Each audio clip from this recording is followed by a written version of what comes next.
प्यारे साथियों नमस्कार। उम्मीद करता हूं कि आप सभी बहुत अच्छे होंगे, स्वस्थ होंगे, मस्त होंगे, जबरदस्त होंगे, शानदार होंगे, जिंदाबाद होंगे। बीपीएससी वन शॉट सीरीज में आप सभी का स्वागत है। अभी तक हम इस वन शॉट सीरीज के अंतर्गत बहुत सारे लेक्चर्स को देख चुके हैं और ठीक है, आपके प्रीलिम्स में ये वास्तव में एक निर्णायक भूमिका निभा रहे होंगे। बेटा जितना भी प्रयास हो सकता है मेरी तरफ से, ठीक है, मैं पूरा का पूरा प्रयास कर रहा हूं हर एक टॉपिक को देखिए इतना डिटेल में, लेकिन आपके प्रीलिम्स के पॉइंट ऑफ व्यू से पढ़ाया जा रहा है और साथ ही साथ कोशिश ये की जा रही है कि क्लास में आपको सारी चीजें इजीली लर्न करा दी जाए। ठीक है, तो बस अब आपका काम है कि पढ़ना और बेहतरीन तरीके से आप सभी लोग पढ़िए, जबरदस्त तरीके से और आगे बढ़िए। ओके, चलिए आइए स्टार्ट करते हैं आज के सेशन को। सिटीजनशिप देखेंगे, हम नागरिकता देखेंगे नंबर फर्स्ट पॉइंट, और दूसरा हम देखेंगे भारतीय राज्य क्षेत्र का एकीकरण।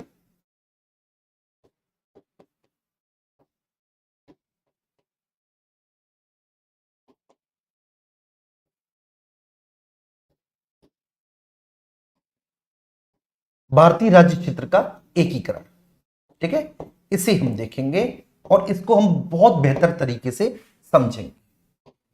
क्लियर है? तो आप सब लोग तैयार हैं? ठीक है, सभी साथी तैयार हैं? बहुत अच्छे से जबरदस्त तरीके से स्टार्ट किया जाए। तो दो टॉपिक हैं, लेकिन बेटा ये दो टॉपिक जो है आपके, ये है बहुत महत्वपूर्ण, ठीक है, बहुत ही ज्यादा। चलिए आइए, तो सबसे पहले जब हम बात करते हैं ना, सॉरी, ठीक है,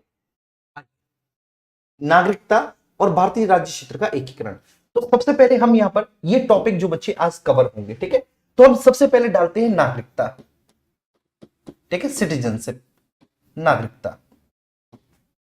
ठीक है। चलिए,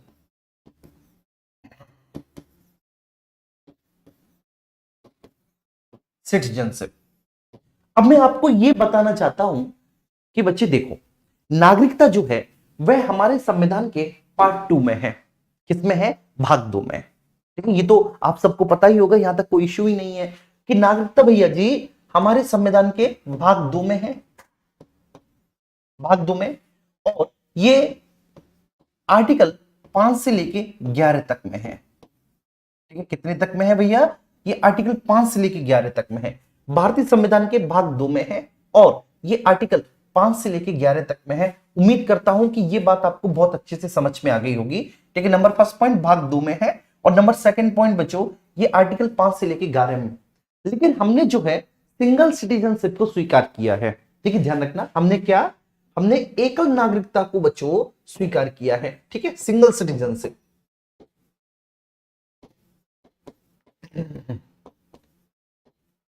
नागरिकता, ठीक है। अब आप में से बहुत सारे स्टूडेंट्स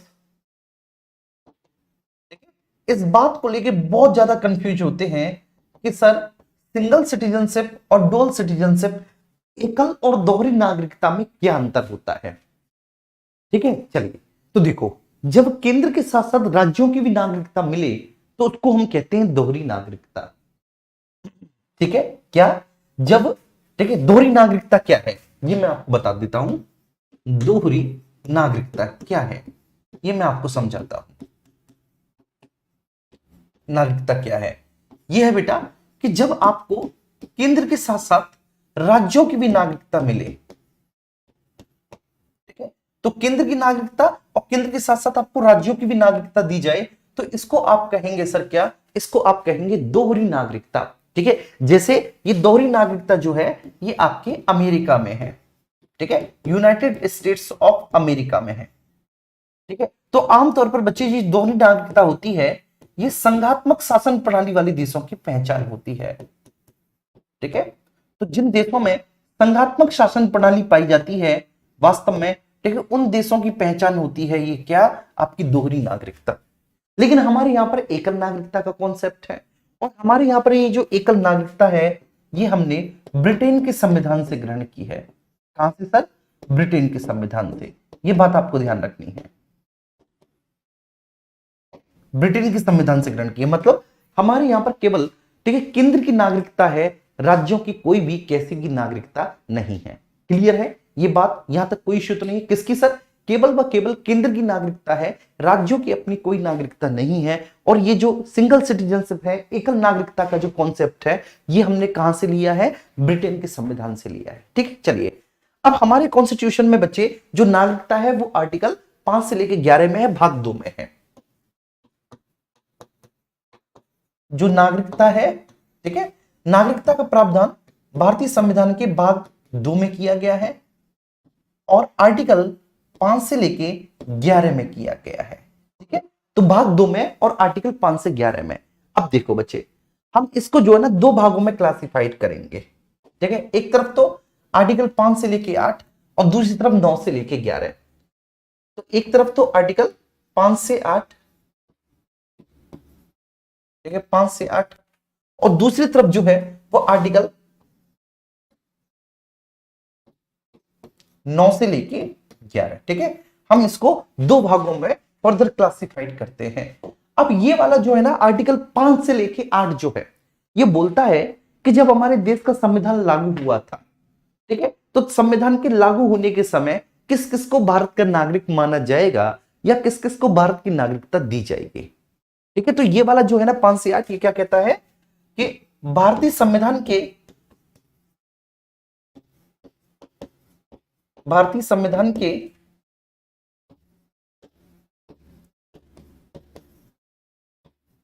ठीक है लागू होने के समय, ठीक है, कौन कौन भारत का नागरिक माना जाएगा। भारत का नागरिक माना जाएगा, ठीक है, या फिर संविधान के लागू होने के समय ये नागरिकता प्रदान करने की बात कहता है। बस सिंपल सी बात ये है, आप ऐसा लिखेंगे तो ज्यादा बेटर है। ठीक है, तो संविधान के लागू होने के समय ये भारत की नागरिकता प्रदान करने की बात करता है। आर्टिकल 5 से लेके 8 संविधान के लागू होने के समय भारत की नागरिकता प्रदान करने की बात करता है, प्रदान करने की बात करता है।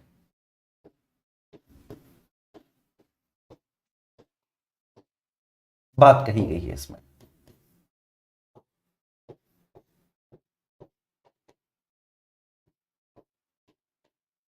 ठीक है, क्लियर है, यहां तक कोई इश्यू तो नहीं। तो बेटा इसमें क्या है, इसमें संविधान के लागू होने के समय भारत की नागरिकता प्रदान करने की बात कही है। मतलब कहने का आशय यह है कि संविधान के लागू होने के समय किस किस को भारत का नागरिक माना जाएगा। अब ये जो आर्टिकल 9 से 11 है, आर्टिकल 9 से 11 में बेटा नागरिकता के संबंध में संसद के क्या नियम और कानून है या क्या क्या शक्तियां संसद को प्राप्त हैं, वो आर्टिकल 9 से लेकर 11 में डिस्कस किया गया है। ठीक है, तो आर्टिकल 9 से लेकर 11 में क्या डिस्कस किया गया है? तो आर्टिकल 9 से लेकर 11 में डिस्कस किया गया है नागरिकता के संबंध में संसद के अधिकार एवं शक्तियों के बारे में चर्चा की गई है। नागरिकता के संबंध में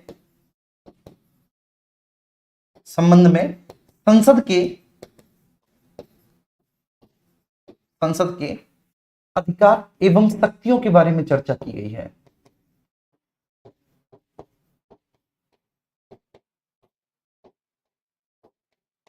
शक्तियों के बारे में चर्चा, ठीक है, किसमें? आर्टिकल 9 से लेकर 11 में।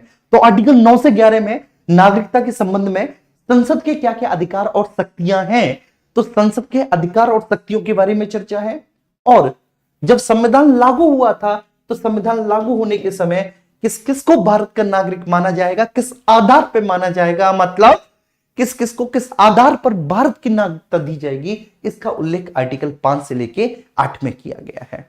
तो उम्मीद करता हूं ये बात तो आपको बहुत समझ में आ गई होगी अच्छे से। नागरिकता भारतीय संविधान की भाग 2 में आर्टिकल 5 से लेके 11 में है। क्लियर है? अब आर्टिकल 5 से 8 में क्या है? भारतीय संविधान के लागू होने के समय भारत की नागरिकता प्रदान करने की बात कही गई है और इसमें नागरिकता के संबंध में संसद के अधिकार एवं शक्तियों के बारे में चर्चा की गई है। ठीक है, क्लियर है, कोई इश्यू तो नहीं यहां तक किसी भी स्टूडेंट्स को? आइए अब हम बात करते हैं, देखिए, आर्टिकल 5 के बारे में सबसे पहले। ठीक है, तो आर्टिकल 5 के बारे में बात करेंगे, लेकिन उससे पहले कुछ चीजें मैं आपको बता दूं जो मैंने अभी आपके साथ डिस्कस की। क्लियर है?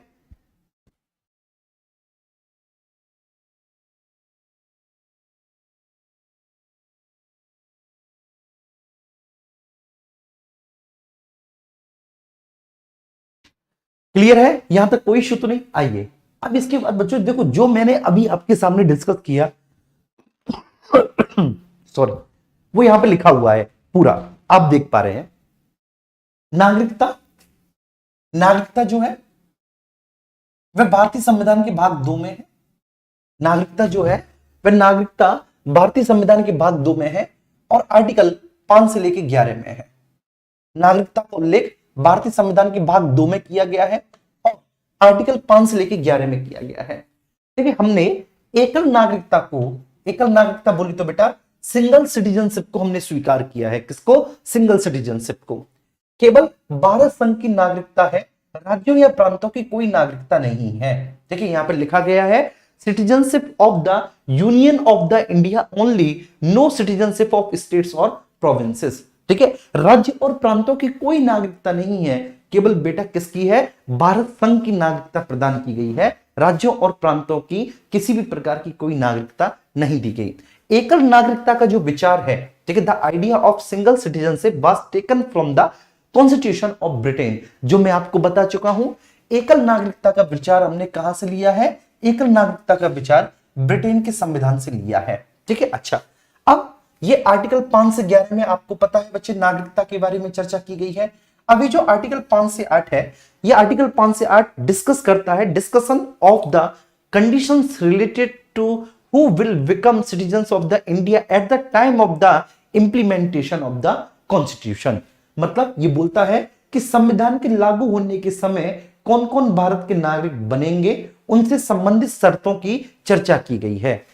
संविधान के लागू होने के समय कौन कौन भारत के नागरिक बनेंगे बच्चे, कौन कौन भारत के नागरिक माने जाएंगे, उससे संबंधित शर्तों की चर्चा जो है वह आर्टिकल 5 से 8 में की गई है। ये बात समझ में आ रही है? इसके बाद जो आर्टिकल 9 से 11 है, आर्टिकल 9 से 11 में नागरिकता से संबंधित संसद के अधिकारों की चर्चा की गई है। Discussion of the rights of the parliament related to the citizenship, मतलब नागरिकता के संबंध में संसद के क्या क्या अधिकार हैं, राइट्स हैं, क्या क्या शक्तियां हैं, उनके बारे में चर्चा आर्टिकल 9 से लेकर 11 में की गई है। ठीक है, तो ये बात तो बहुत अच्छे से समझ में आ गई होगी, क्योंकि ये बात ही बड़ी सिंपल सी थी, है ना। तो ये बात ही बड़ी सिंपल सी थी बच्चों, तो ये बात तो आप सबको बहुत अच्छे से समझ में आ गई होगी कि आर्टिकल 5 से लेके 8 में किस बात की चर्चा है? आर्टिकल 5 से लेकर 8 में इस बात की चर्चा है कि संविधान के लागू होने के समय कौन कौन भारत का नागरिक माना जाएगा। ठीक है ना, कौन कौन भारत का नागरिक बनेगा, किस आधार पर बनेगा, ठीक है, वह कौन कौन सी कंडीशंस को फुलफिल कर रहा होगा, जिस आधार पर उसको भारत की नागरिकता दी जाएगी। इसका उल्लेख आर्टिकल 5 से 8 में किया गया है और 9 से लेकर 11 में इस बात का उल्लेख है कि नागरिकता से संबंधित संसद के क्या क्या अधिकार हैं और उनकी क्या क्या शक्तियां हैं। आइए आगे बढ़ते हैं। अब यहां पर आप देखिए आर्टिकल 5 क्या है। ठीक है, मैं आपको समझाता हूं। आर्टिकल 5 ये कहता है कि जब इंप्लीमेंटेशन ऑफ कॉन्स्टिट्यूशन हुआ था उस समय, मतलब संविधान के लागू होने के समय, जो व्यक्ति ठीक है भारत के राज्य क्षेत्र में निवास कर रहा था उसको भारत की नागरिकता दी जाएगी। आर्टिकल 5 ये बोलता है। आर्टिकल 5 क्या कहता है, मेरे साथ बोलो। आर्टिकल 5 ये कहता है कि संविधान के लागू होने के समय, जब संविधान लागू हुआ था तो संविधान के लागू होने के समय जो व्यक्ति भारत के राज्य क्षेत्र में निवास कर रहा था उसको भारत की नागरिकता दी जाएगी, लेकिन उसके लिए कंडीशंस हैं। ठीक है, अगर वह इन कंडीशंस को फॉलो कर रहा होगा, फुलफिल कर रहा होगा, तो ऑब्वियस सी बात है उसको भारत की नागरिकता दी जाएगी। तो यहां पर बोला गया है आर्टिकल 5 में जो है, आर्टिकल 5 में बच्चे निवास स्थान के आधार पर नागरिकता देने की बात कही गई है। ठीक है, रेजिडेंशियलशिप के आधार पर बच्चे सिटीजनशिप देने की बात कही गई है। तो आर्टिकल 5 में क्या है? आर्टिकल 5 जो है मैं यहां पे लिखता हूं मेरे प्यारे बच्चों। आर्टिकल 5 में निवास स्थान के आधार पर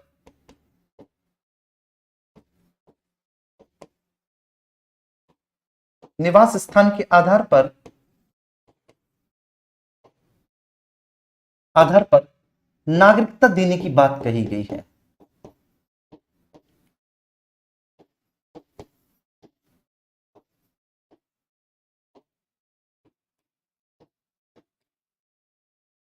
बात कही गई है।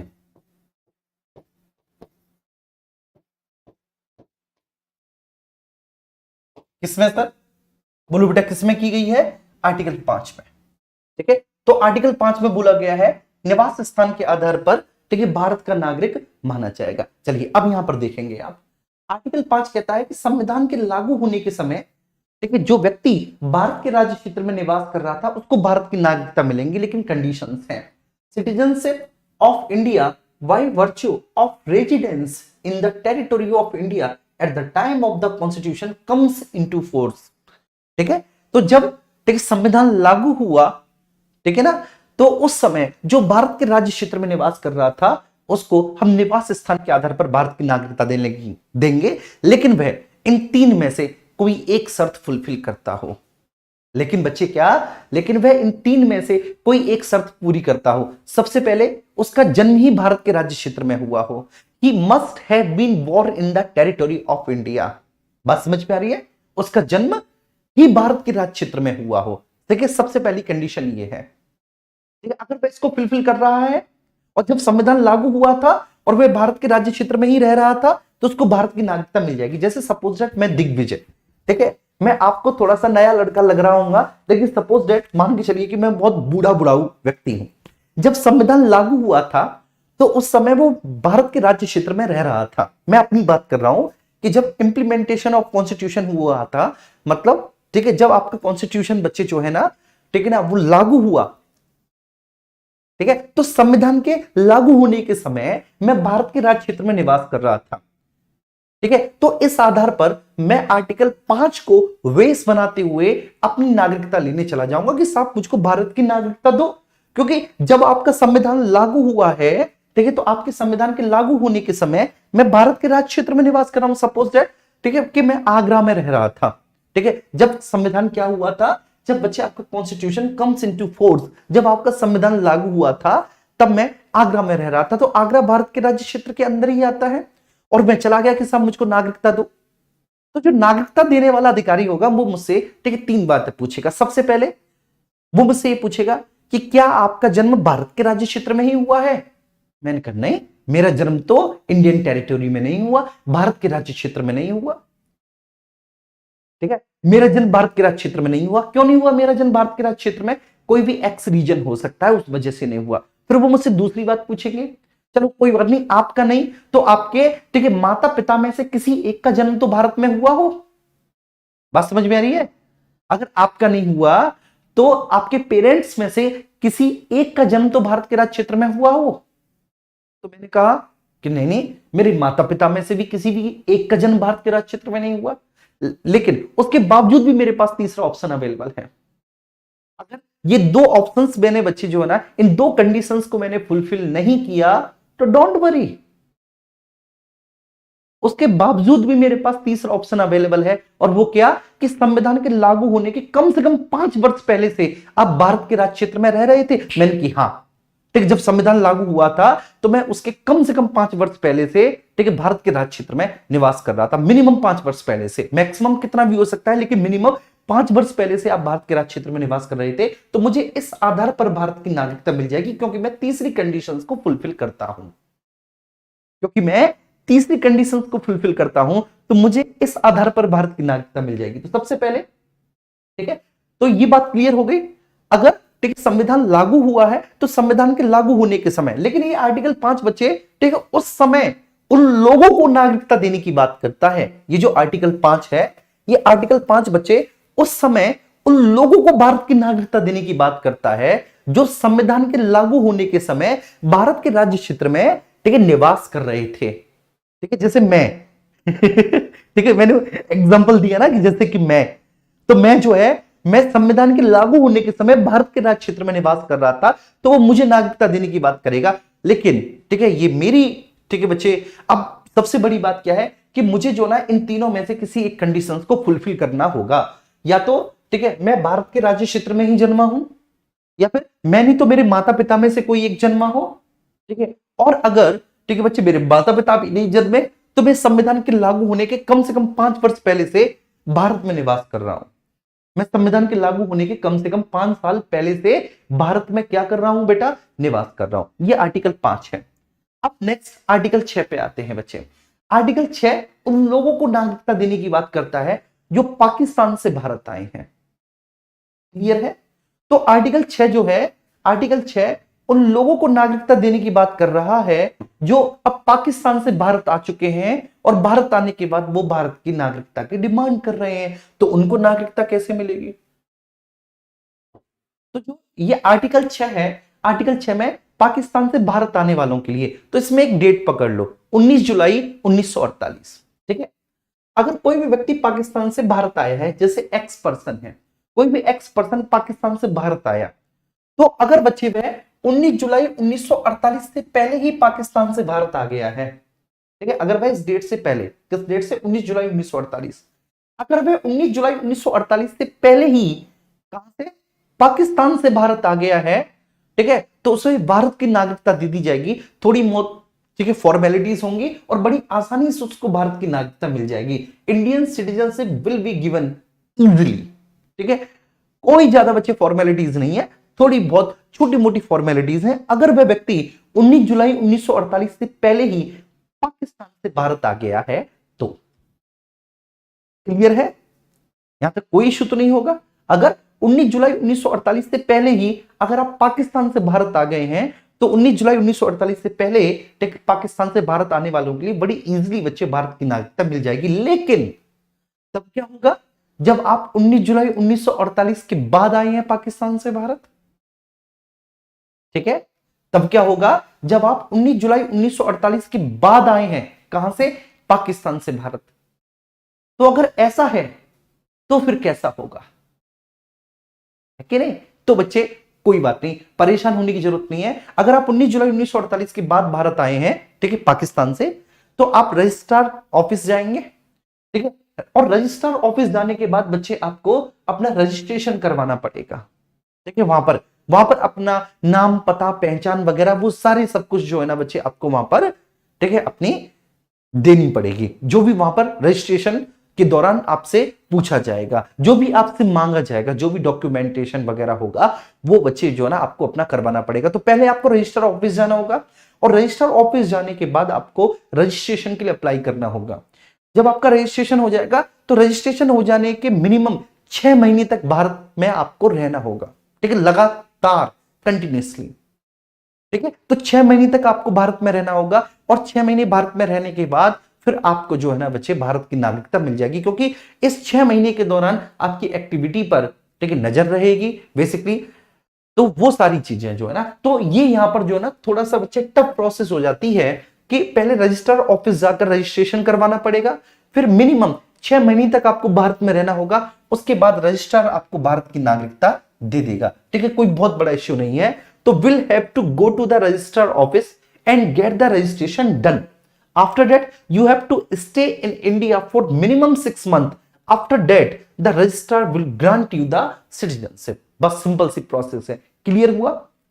ठीक है, जो पाकिस्तान से भारत आए हैं उनको भारत की नागरिकता कैसे मिलेगी? एट द टाइम ऑफ, ठीक है, कॉन्स्टिट्यूशन कम्स इनटू फोर्स बच्चे, जब भारत का संविधान लागू हुआ था, तो उस समय बच्चे यहां पर एक डेट आपको याद रखनी है और वह डेट है 19 जुलाई 1948।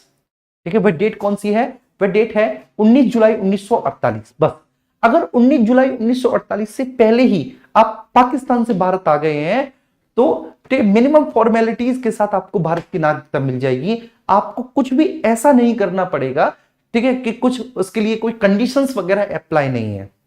लेकिन अगर आप 19 जुलाई 1948 के बाद आए हैं पाकिस्तान से भारत, तो 19 जुलाई 1948 के बाद अगर आप पाकिस्तान से भारत आए हैं तो अब यहां पर बच्चे आपको जो है ना कुछ फॉर्मेलिटीज, ठीक है, फुलफिल करनी होंगी। सबसे पहले तो आपको रजिस्टर ऑफिस जाकर रजिस्ट्रेशन करवाना होगा। ठीक है, और रजिस्ट्रेशन करवाने के बाद जो है ना आपको मिनिमम 6 महीने तक इंडिया में स्टे करना होगा। उसके बाद, ठीक है, अगर आपका कैरेक्टर, ठीक है, और आप सारी कंडीशंस को फुलफिल करते हैं, अगर आप, ठीक है, एलिजिबल पाए जाते हैं इंडिया में रहने के लिए, इंडिया की नागरिकता, ठीक है, आप हकदार हैं कि आपको इंडिया की नागरिकता मिले, तो रजिस्ट्रार आपको इंडिया की नागरिकता दे देंगे। ठीक है, और कांग्रेचुलेशन, आप इंडिया के नागरिक बन चुके होंगे। क्लियर है? यहां तक कोई इश्यू तो नहीं होगा। अब ये रिकॉर्डेड क्लास है तो मैं आपसे ये तो नहीं कह सकता कि थम्स अप करो भैया, ठीक है, तो ये तो नहीं कह सकता, लेकिन फिर भी हाँ मैं समझ सकता हूं कि आपको बहुत अच्छे से समझ में आ गया होगा। ठीक है, कोई इश्यू नहीं रहा होगा। बिल्कुल भी किसी भी तरह का। अब आर्टिकल 7 पर आते हैं। ठीक है, ये जो आर्टिकल 7 है बच्चे जी, यहां पर आप आर्टिकल 7 लिखेंगे, आर्टिकल 7। ठीक है, अब ये जो आर्टिकल 7 है, ये आर्टिकल 7 क्या है? आर्टिकल 7 कहता है कि पहले तो आप भारत से पाकिस्तान चले गए। ठीक है, आर्टिकल 7 उन लोगों को भारत की नागरिकता देने की बात करता है जो पहले तो पाकिस्तान से जो पहले तो भारत से पाकिस्तान चले गए, पहले भारत से पाकिस्तान चले गए, अब दोबारा पाकिस्तान से लौटकर भारत आ रहे हैं।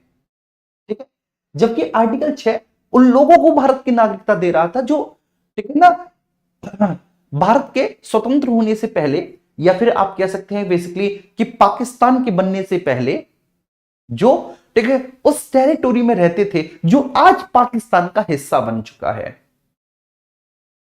ठीक है, जो भारत के स्वतंत्र होने से पहले बेसिकली उस टेरिटोरी में रहते थे जो अब, ठीक है, स्वतंत्रता के बाद या पाकिस्तान के बन जाने के बाद पाकिस्तान की टेरिटरी का हिस्सा बन चुका है, तो वो उस टेरिटरी से भारत में आ रहे हैं। तो मतलब वो पाकिस्तान से भारत आ रहे हैं। यहां पे डेट है 19 जुलाई 1948, से पहले आ गए तो मोस्ट वेलकम। ठीक है, मिनिमम फॉर्मेलिटीज है, इजीली आपको भारत की नागरिकता दे दी जाएगी। लेकिन अगर आप उसके बाद आ रहे हैं तो आपको रजिस्ट्रार ऑफिस जाना होगा, रजिस्ट्रेशन करवाना होगा, 6 महीने तक मिनिमम भारत में रहना होगा, उसके बाद आपको रजिस्ट्रार भारत की नागरिकता देगा। ठीक है, अब आर्टिकल 7 क्या कहता है? आर्टिकल 7 को आप समझे।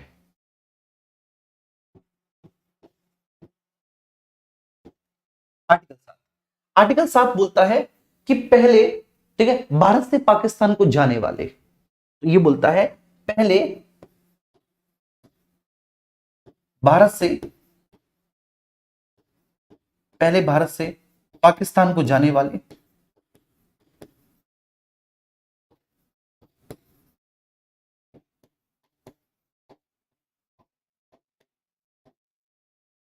ठीक है, पहले तो बेटा कहां से? भारत से पाकिस्तान को चले गए, तो पहले तो भारत से पाकिस्तान को जाने वाले एवं पुनः, पाकिस्तान से, एवं पुनः पाकिस्तान से भारत को आने वाले,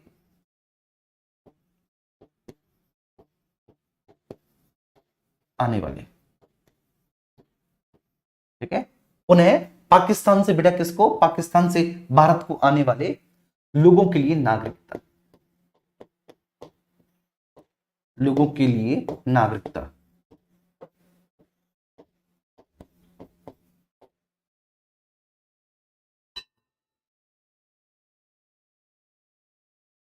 ठीक है, नागरिकता।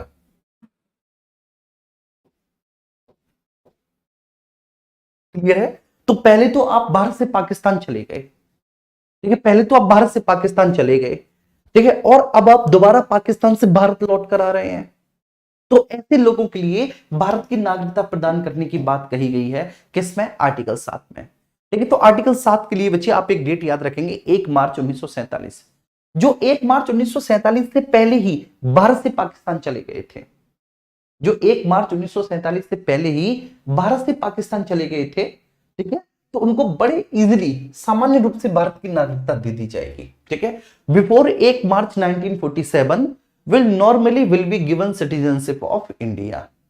ठीक है, उनको बड़ी आसानी से भारत की नागरिकता मिल जाएगी जो 1 मार्च 1947 से पहले ही भारत से पाकिस्तान चले गए थे, भारत से पाकिस्तान चले गए थे। लेकिन जो 1 मार्च 1947 के बाद गए हैं उनका क्या होगा? तो उनको सेम बच्चे उसी प्रोसेस को फॉलो करना होगा जो आर्टिकल 6 में था। ठीक है, जो 1 मार्च 1947 से पहले ही भारत से पाकिस्तान चले गए थे, बात समझ में आ रही है? 1 मार्च 1947 से पहले ही जो भारत से पाकिस्तान चले गए थे वो अब दोबारा से पाकिस्तान से भारत लौट कर आ रहे हैं भारत में रहने के लिए। ठीक है, स्थायी रूप से, तो परमानेंटली भारत में रहने के लिए जब वो दोबारा लौट कर आ रहे हैं तो बड़ा इजीली उनको भारत की नागरिकता दे दी जाएगी। ठीक है, यहां पर बच्चे ज्यादा उनको परेशानी नहीं झेलनी पड़ेगी। लेकिन जो 1 मार्च 1947 के बाद गए थे भारत से पाकिस्तान, जो 1 मार्च 1947 के बाद गए थे भारत से पाकिस्तान, अब दोबारा से लौट कर आ रहे हैं पाकिस्तान से, फिर से आ रहे हैं लौट कर भारत में ताकि वो भारत में रह सकें। ठीक है, तो उनको क्या करना पड़ेगा बच्चे? उनको पाकिस्तान सरकार से स्थायी निवास का प्रमाण पत्र लेकर आना होगा सबसे पहले। ठीक है, will have to bring a certificate of permanent residence from the government of the Pakistan. ठीक है, उनको पाकिस्तान सरकार से स्थायी निवास का प्रमाण पत्र लेकर आना होगा कि अब हम भारत में स्थायी निवास करने के लिए जा रहे हैं। सबसे पहली बात तो उनको क्या सर, उनको पाकिस्तान सरकार से भारत में रहने के लिए स्थायी निवास का प्रमाण पत्र लेकर आना होगा।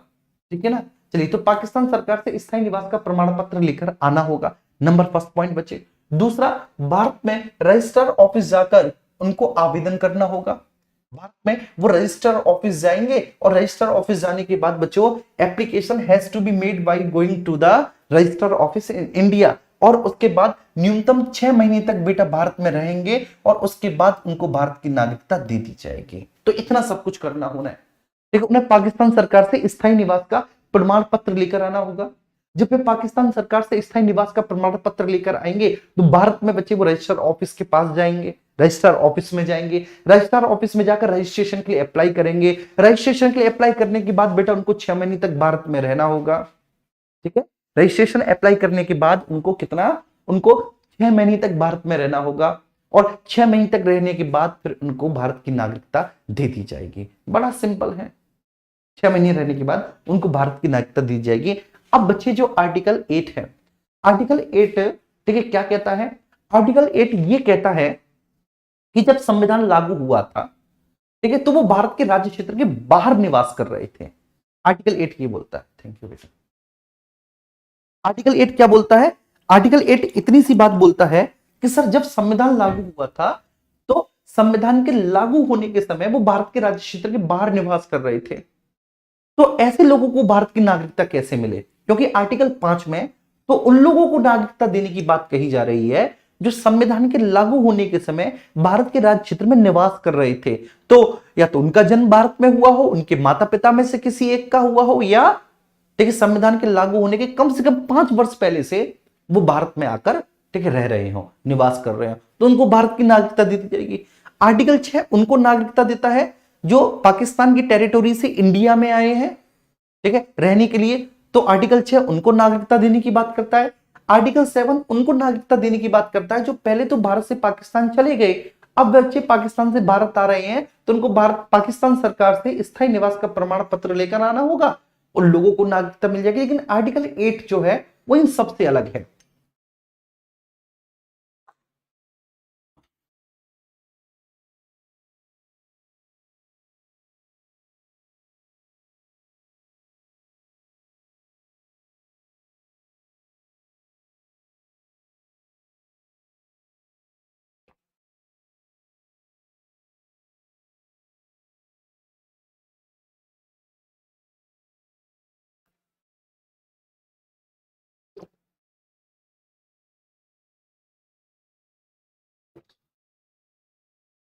ठीक है, लेकिन आर्टिकल 8 जो है वो ये कहता है कि जब संविधान लागू हुआ तो संविधान के लागू होने के समय आप भारत के राज्य क्षेत्र के बाहर निवास कर रहे थे, ठीक है, तो उस समय आपको भारत की नागरिकता कैसे दी जाएगी। जैसे सपोज डेट बच्चे जब संविधान लागू हुआ था तो मैं उस समय जो है ना भारत से बाहर चला गया, किसी भी कारणवश चला गया हूँ भारत से बाहर, अब मुझे पता चला कि यार कि भाई ऐसे ऐसे ठीक है संविधान लागू हो गया और ठीक है जो व्यक्ति भारत के राज्य क्षेत्र में निवास कर रहा होगा उसको तो नागरिकता मिल जाएगी बड़ी इजीली, लेकिन मैं तो बाहर, मैं किसी भी सिलसिले से भारत आया हूं, तब क्या प्रोविजन है, तब ये प्रोविजन है बच्चे ठीक है कि मेरे या मेरे माता पिता में से किसी एक का, दादा दादी या नाना नानी में से किसी एक का जन्म भारत के राज्य क्षेत्र में हुआ हो।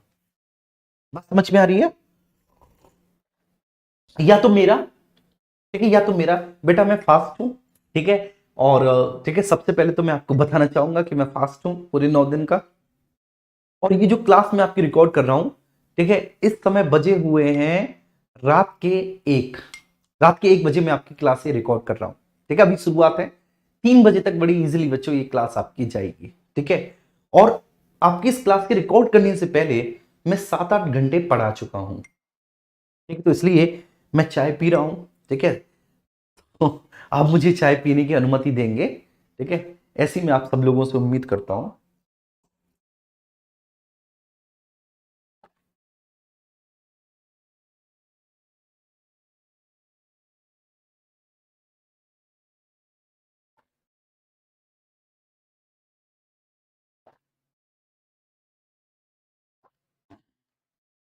ठीक है, ये बात समझ में आ रही है। तो भैया जी क्या हुआ कि भारत के राज्य क्षेत्र के बाहर निवास कर रहा था, भारत के राज्य क्षेत्र से बाहर था उस समय। तो मुझे क्या है भाई, तो सबसे पहली कंडीशन ये है कि या तो मेरा मेरा नहीं तो मेरे माता पिता में से किसी एक का, या दादा दादी नाना नानी में से किसी एक का जन्म भारत के राज्य क्षेत्र में हुआ हो, ठीक है ना। और भारत का राज्य क्षेत्र वही होगा जो इंडियन गवर्नमेंट एक्ट 1935 में बच्चे परिभाषित था। The territory of the India shall be as defined in the government of India act 1935 बच्चे। तो भारत का राज्य क्षेत्र वही होगा जो भारत शासन अधिनियम 1935 में परिभाषित था। तो मुझे करना क्या होगा कि उसी देश के इंडियन एम्बेसी में जाकर, उसी देश के भारतीय दूतावास में जाकर मुझे रजिस्ट्रेशन के लिए अप्लाई करना होगा, और मैं रजिस्ट्रेशन के माध्यम से बड़ा इजीली भारत की नागरिकता ले सकता हूं। ठीक है, तो मैं रजिस्ट्रेशन के द्वारा बड़ा इजीली बेटा क्या, ठीक है, बड़े ही अच्छे तरीके से, ठीक, सुलभ तरीके से, सुगम तरीके से भारत की नागरिकता ले सकता हूं। बस इतनी सी बात है। तो आर्टिकल 8 क्या कहता है? आर्टिकल 8 कहता है कि जब संविधान लागू हुआ था तो eight the time of constitution comes into force या इंप्लीमेंटेशन ऑफ कॉन्स्टिट्यूशन, ठीक है, मैं भारत के राज्य क्षेत्र के बाहर था। तो मैं जब भारत के राज्य क्षेत्र के बाहर था तो उस समय, ठीक है, यहां पर तो बच्चे जो है ना, जो भारत के राज्य क्षेत्र के भीतर था उसको नागरिकता मिल रही थी। लेकिन अब मुझे कैसे नागरिकता मिले? तो मुझे परेशान होने की जरूरत नहीं है। मुझे इंडियन एम्बेसी में जाना है और इंडियन एम्बेसी में जाकर यह प्रूव करना है कि मेरा नहीं तो मेरे माता पिता में से किसी एक का, या दादा दादी नाना नानी में से किसी एक का जन्म, ठीक है, भारत के राज्य क्षेत्र में हुआ था। और भारत का राज्य क्षेत्र वही होगा जो 1935 के भारत शासन अधिनियम में परिभाषित था। ठीक है, आर्टिकल 8 ही हो गया। तो आर्टिकल 5 से जो 8 है, आर्टिकल 5 to 8, ये आर्टिकल 5 से 8 आपको क्या दे रहे हैं? नागरिकता दे रहे हैं। ठीक है, कब? ठीक है, eight the time of implementation of constitution, जब संविधान लागू हुआ था। तो संविधान के लागू होने के समय ये आपको भारत की नागरिकता प्रदान करते हैं। लेकिन आर्टिकल 5 आपको भारत की नागरिकता देता है। अब एक बार इनका रिवीजन कर लेते हैं, बस मैं 2 स्टेप में अपनी चाय खत्म कर लूं। एक बार रिवीजन करते हैं 5 से 8, और दावे के साथ कह सकता हूं आज के बाद कभी आपको बच्चे नागरिकता पढ़ने की जरूरत नहीं पड़ेगी, और अभी तक आप नागरिकता को रटते चले आए होंगे, ये मैं गारंटी के साथ बता रहा हूं। आपने बुक से नागरिकता को रटा होगा, कभी आपकी समझ में नहीं आई होगी।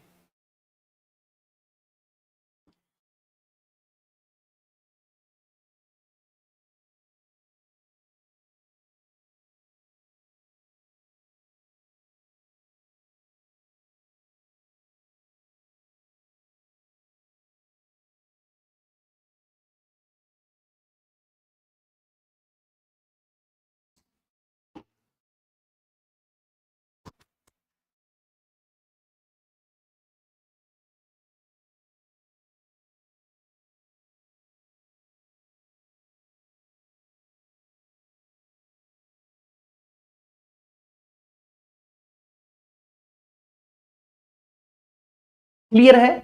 यहां तक कोई इश्यू तो नहीं किसी को भी? ठीक है, तो अब एक बार रिवीजन कर लेते हैं। आर्टिकल 5 क्या है?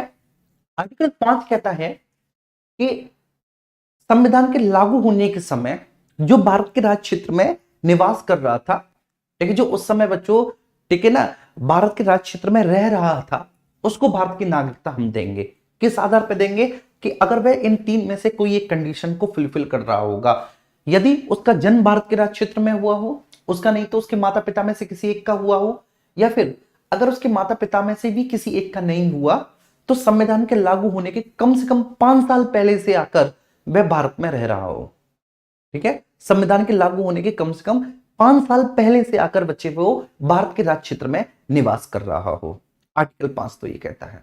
आर्टिकल 6 कहता है जो पाकिस्तान से भारत आए हैं, ठीक है, उन लोगों के लिए नागरिकता।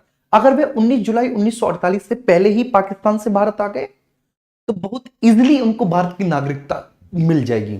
और अगर वे 19 जुलाई 1948 के बाद आए हैं पाकिस्तान से भारत, तो उनको रजिस्ट्रार ऑफिस में जाकर रजिस्ट्रेशन के लिए अप्लाई करना होगा। उसके बाद उनको मिनिमम 6 महीने तक भारत में रहना होगा, और उसके बाद उनको भारत की नागरिकता मिल जाएगी। इसके बाद, ठीक है, जो आर्टिकल 7 है, आर्टिकल 7 कहला है कि भाई पहले तो वो भारत से पाकिस्तान चले गए, ठीक है, रहने के लिए। अब दोबारा से वे पाकिस्तान से भारत आ रहे हैं, ठीक है, परमानेंट, ठीक है, रेजिडेंस के लिए। तो सबसे पहले ऐसे लोगों को क्या करना होगा? तो यहां पर एक डेट है 1 मार्च 1947। अगर वह 1 मार्च 1947 से पहले ही चले गए थे, अगर वह 1 मार्च 1947 से पहले ही भारत से पाकिस्तान चले गए थे और दोबारा कभी भी लौट के आ रहे हैं, तो उनका वेलकम है, ठीक है ना, उनको इजीली बच्चे भारत की नागरिकता मिल जाएगी। वेलकम इन द सेंस लेकिन अगर, ठीक है, वे उसके बाद गए थे और अब बच्चे वे पाकिस्तान से भारत लौट कर आ रहे हैं, तो उनको पाकिस्तान सरकार से स्थायी निवास का प्रमाण पत्र लेकर आना होगा। ठीक है, फिर उसके बाद रजिस्ट्रार ऑफिस में जाना होगा, रजिस्ट्रेशन के लिए अप्लाई करना होगा, 6 महीने तक भारत में रहना होगा, उसके बाद उनको भारत की नागरिकता मिलेगी। अब आर्टिकल 8 है। आर्टिकल 8 क्या कहता है? आर्टिकल 8 कहता है मेरे प्यारे बच्चे कि संविधान के लागू होने के समय, ठीक है, आप भारत के राज्य क्षेत्र के बाहर थे, लेकिन थे आप भारतीय मूल के, या है आप भारतीय मूल के, आप इंडियन ओरिजिन के हैं, भारतीय मूल के हैं, लेकिन आप भारत के बाहर थे, तो बड़ा इजीली है बच्चे। ठीक है, आप भारतीय दूतावास में जाकर अपने डॉक्यूमेंट सबमिट कराइए, ठीक है, जो ये प्रूव करते हो कि आपका जन्म भारत में हुआ हो। ठीक, आपका नहीं तो आपके माता पिता में से किसी एक का, दादा दादी या नाना नानी में से किसी एक का हुआ हो, और भारत का राज्य क्षेत्र वही माना जाएगा जो गवर्नमेंट ऑफ इंडिया एक्ट 1935 में डिफाइंड है, परिभाषित है, और आपको भारत की नागरिकता मिल जाएगी। ठीक है, अच्छा, अब इसके बाद जो है आर्टिकल 9 से लेके 11। अब ये जो आर्टिकल 9 से लेके 11 है, ये क्या है भैया? ये आर्टिकल 9 से लेके 11 वो आर्टिकल है बच्चे जो नागरिकता के संबंध में संसद के राइट्स को और उसके पावर्स को डिफाइन करते हैं कि नागरिकता के संबंध में संसद के क्या क्या अधिकार और शक्तियां हैं। आर्टिकल 9 बड़ा सिंपल है। आर्टिकल 9 कहता है कि अगर आपने किसी और दूसरे देश की नागरिकता ग्रहण कर ली, बात समझ में आ रही है? अगर आपने किसी दूसरे देश की नागरिकता को बच्चे ग्रहण कर लिया, तो आपकी भारत की जो नागरिकता है वो ऑटोमेटिकली अपने आप टर्मिनेट हो जाएगी, स्वतः समाप्त हो जाएगी। क्लियर है? यहां तक कोई इशू तो नहीं किसी को? ठीक है, तो आर्टिकल 9 क्या कहता है? किसी और दूसरे देश की नागरिकता ग्रहण करने पर भारत की नागरिकता की अपने आप क्या हो जाएगी? समाप्त हो जाएगी। एक सेकंड रुकेंगे।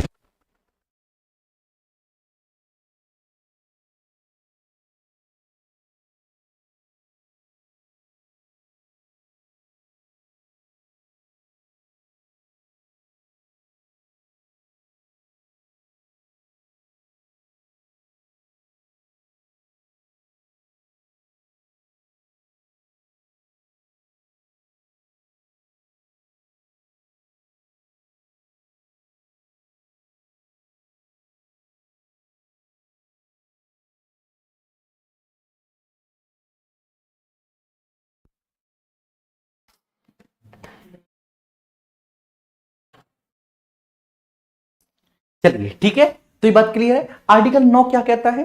तो आर्टिकल 9 बड़ा, ठीक है, सिंपल सा आर्टिकल है। ठीक है, बड़ा सिंपल सा आर्टिकल है। ये कहता है कि किसी अन्य देश की नागरिकता ग्रहण करने पर, ठीक है, भारत की नागरिकता अपने आप क्या हो जाएगी? समाप्त हो जाएगी। बड़ा इजी है सर। ठीक है, बड़ा इजी है कि नहीं? बताओ। किसी अन्य देश की नागरिकता ग्रहण करने पर भारत की नागरिकता की स्वतः समाप्त हो जाएगी। ठीक है ना? Automatic termination of the citizenship of India on the acquisition of citizenship of any other country. अगर आपने किसी दूसरे कंट्री की सिटीजनशिप को एक्विजिशन किया है, ग्रहण किया है, तो आपकी भारत की नागरिकता अपने आप समाप्त हो जाएगी। Automatic termination. बात समझ में आ रही है? तो जैसे मैं हूं, मैं अभी भारत का नागरिक हूं। क्लियर है? मैं भी क्या हूं बच्चों? मैं भी भारत का नागरिक हूं। अगर मैं किसी दूसरे देश की नागरिकता ग्रहण करता हूं, ठीक है, तो मेरी भारत की नागरिकता अपने आप बच्चे ऑटोमेटिकली टर्मिनेटेड हो जाएगी, समाप्त हो जाएगी। ठीक है, क्लियर है? बोलो क्लियर है? ठीक है, यहां तक कोई इश्यू तो नहीं है किसी को भी? ठीक है, तो आर्टिकल 9 में क्या है? आर्टिकल 9 बड़ा इजीली है कि किसी अन्य देश की बच्चों नागरिकता ग्रहण करने पर भारत की नागरिकता के अपने आप समाप्त हो जाएगी। आर्टिकल 9 में है। अब आर्टिकल 10 है। आर्टिकल 10 ये बोलता है कि भैया अगर किसी भी व्यक्ति को, कोई भी व्यक्ति है, ठीक है, अगर किसी भी व्यक्ति को भारत की नागरिकता से वंचित किया जाता है या उसको भारत की नागरिकता दी जाती है, तो हम और आप कोई नहीं है। ठीक है, उसको ऐसा केवल संसद के द्वारा बनाए गए कानूनों के आधार पर ही किया जा सकता है। मतलब किसी भी व्यक्ति को भारत की नागरिकता से, ठीक, वंचित या भारत की नागरिकता प्रदान तभी किया जा सकता है जब बच्चे वह संसद के द्वारा बनाई गई विधियों को फॉलो करता हो। ठीक है, तो आर्टिकल 10 कहता है कि संसद द्वारा निर्मित कानून के आधार पर ही किसी व्यक्ति को उसकी नागरिकता से वंचित या प्रदान किया जा सकता है, अन्य किसी भी विधि से नहीं। अब जैसे आमतौर पर, ठीक है, हम लोग आए दिन सोशल मीडिया पर एक बहसबाजी करते हैं कि इसे निकालो भारत से बाहर, इसकी नागरिकता छीनो। तो हमारे और आपके कहने से ना तो हम किसी को नागरिकता दे सकते, ना हम किसी की नागरिकता बच्चों समाप्त कर सकते। बात समझ में आ रही है? तो ना तो हम किसी को उसकी नागरिकता से वंचित कर सकते हैं, ना तो हम किसी को उसकी नागरिकता से वंचित कर सकते हैं, और ना ही हम बच्चे किसी को ठीक है भारत की नागरिकता प्रदान कर सकते हैं। हम कोई नहीं है, ठीक है, ऐसा संसद ही तय करेगी। तो संसद द्वारा बनाए गए कानून के आधार पर, विधि के आधार पर ही, ठीक है, संसद के द्वारा बनाए गए कानून या विधि के आधार पर ही किसी भी व्यक्ति को बच्चे ठीक है भारत की नागरिकता से वंचित किया जा सकता है, या जिसके पास भारत की नागरिकता नहीं है तो उसे प्रदान किया जा सकता है। आर्टिकल 10 क्या बोलता है? अ पर्सन कैन बी ठीक है डिप्राइव्ड और given his citizenship only on the basis of law made by the parliament in, ठीक है ना, नो अदर वे। ठीक है, क्लियर है? A person can be deprived, और ठीक है मतलब वंचित किया जा सकता है और उसे भारत की नागरिकता दी जा सकती है, और given his citizenship only on the basis of the law made by the parliament. ठीक है, जो संसद ने कानून बनाए हैं केवल उन्हीं के आधार पर, और दूसरा कोई रास्ता नहीं है। क्लियर है? और दूसरा कोई इसका रास्ता नहीं है। तो केवल संसद के द्वारा बनाए गए कानून के आधार पर ही किसी भी व्यक्ति को ठीक है नागरिकता से वंचित किया जा सकता है, अथवा ठीक है उसे नागरिकता दी जा सकती है। आर्टिकल 11 कहता है कि नागरिकता के संबंध में ठीक है संसद को ही कानून बनाने की शक्ति प्राप्त है, और ठीक है नागरिकता के संबंध में संशोधन करने की शक्ति भी संसद को ही प्राप्त है। ठीक है, ऐसा आर्टिकल 11 में बोला गया है। क्लियर है? चलिए, तो क्या है इसमें बोला गया है कि संसद को ही नागरिकता के संबंध में कानून बनाने की शक्ति प्राप्त है, या ठीक है ना पहले से जो बने हुए नियम और कानून है बच्चे उनमें अमेंडमेंट संशोधन करने का अधिकार भी संसद को है। और संसद नागरिकता में संशोधन ठीक है बच्चे कैसे करती है? जनरल मेजोरिटी से करती है, साधारण बहुमत से करती है। ठीक है, जिसको सिंपल मेजोरिटी कहते हैं। तो सिंपल मेजोरिटी से जो है ना बच्चे संशोधन किया जाता है नागरिकता में, ध्यान रखना। तो नागरिकता के प्रावधानों में संशोधन करने के लिए ठीक है संसद को साधारण बहुमत की आवश्यकता होती है, केवल सिंपल मेजोरिटी या जनरल मेजोरिटी की आवश्यकता है। There is no need to special majority. ठीक है, विशिष्ट बहुमत की किसी भी प्रकार से आवश्यकता नहीं है, या कोई आवश्यकता नहीं है। ये बात मैं आपको समझाना चाह रहा हूं, और उम्मीद करता हूं कि ये बात आपको बहुत अच्छे से समझ में आ गई होगी। ठीक है, शानदार तरीके से। क्लियर है? तो आर्टिकल 11 में ये बोलता है इफ एनी लॉ और law has to be made or amended in relation to citizenship, only the parliament can do so, that too with a simple majority। अगर नागरिकता के संबंध में कोई भी कानून या विधि बनानी है या उसमें संशोधन करना है तो ऐसा केवल संसद ही कर सकती है, वो भी साधारण बहुमत से। आर्टिकल 11 केवल इतना ही से बात बोलता है कि क्या बोलता है आर्टिकल 11? आर्टिकल बोलता है 11 बोलता है कि नागरिकता के संबंध में कानून बनाने की शक्ति और उस कानून में संशोधन करने की शक्ति केवल संसद को प्राप्त है। आर्टिकल 11 क्या बोलता है कि नागरिकता के संबंध में कानून बनाने की और उस कानून में संशोधन करने की शक्ति केवल व केवल किसको प्राप्त है? संसद को प्राप्त है। मैं फिर से बोल रहा हूं, नागरिकता के संबंध में कानून बनाने की और उसमें संशोधन करने की शक्ति केवल व केवल बेटा किसको? संसद को प्राप्त है। यह आर्टिकल 11 में बोला गया है। अब इसके बाद ठीक है हम बात करेंगे नागरिकता संशोधन अधिनियम 1955। ठीक है, सिटीजनशिप अमेंडमेंट एक्ट 1955। इसमें बोला गया है कि किसी भी व्यक्ति को भारत की नागरिकता 5 आधारों पर दी जा सकती है। ठीक है, और 3 आधारों से भारत की नागरिकता की समाप्ति हो सकती है। मतलब बच्चे ठीक है attainment of the citizenship, Bharat की नागरिकता की प्राप्ति, क्या? Attainment of the citizenship, Bharat की नागरिकता की प्राप्ति इन 5 आधारों पर हो सकती है। भारत की नागरिकता की प्राप्ति इन 5 आधारों पर हो सकती है। और टर्मिनेशन ऑफ द सिटीजनशिप बच्चे नागरिकता की समाप्ति जो है, नागरिकता की समाप्ति ठीक है इन 3 आधारों पर हो सकती है। ठीक है, तो जो सिटीजनशिप अमेंडमेंट एक्ट है 1955 ये बोलता है कि अगर किसी को भारत की नागरिकता लेनी है तो वे 5 आधारों पर भारत की नागरिकता ले सकता है, और किसी भी व्यक्ति की नागरिकता की समाप्ति 3 आधारों से हो सकती है। देखो, जो आपका आर्टिकल 5 से लेके 11 था, ठीक है, स्पेशली जो 5 से लेके 8 था, वो तो केवल यही बोल रहा था ना कि संविधान के लागू होने के समय किस किस को भारत का नागरिक माना जाएगा। यही तो बोल रहा था 5 से 8 की जब संविधान लागू हुआ था तो किस किस को भारत का नागरिक माना जाएगा, किस आधार पर माना जाएगा। तो आर्टिकल 5, 6, 7, 8 ठीक है, इसमें अलग अलग प्रोविजंस थे। लेकिन क्या ठीक है ना। कोई ऐसा प्रावधान था कि अब जब संविधान लागू हो चुका है उसके बाद अगर कोई भी व्यक्ति भारत की नागरिकता लेना चाहे तो सर उसके लिए क्या कंडीशंस हैं, उसको कौन कौन से नियम और कानूनों को फॉलो करना होगा। ठीक है, तो क्या आर्टिकल 5 से लेके 8 में, ठीक है, इसके संबंध में बच्चे कोई प्रोविजंस थे, कोई नियम और कानून थे? तो आपका और मेरा जवाब होगा नहीं, क्योंकि आर्टिकल 5 से लेके 8 में, ठीक है, जितने भी नियम और कानून थे जो लोगों को भारत की नागरिकता देते थे वो तभी के लिए थे जब संविधान लागू हुआ था, उस समय के लिए।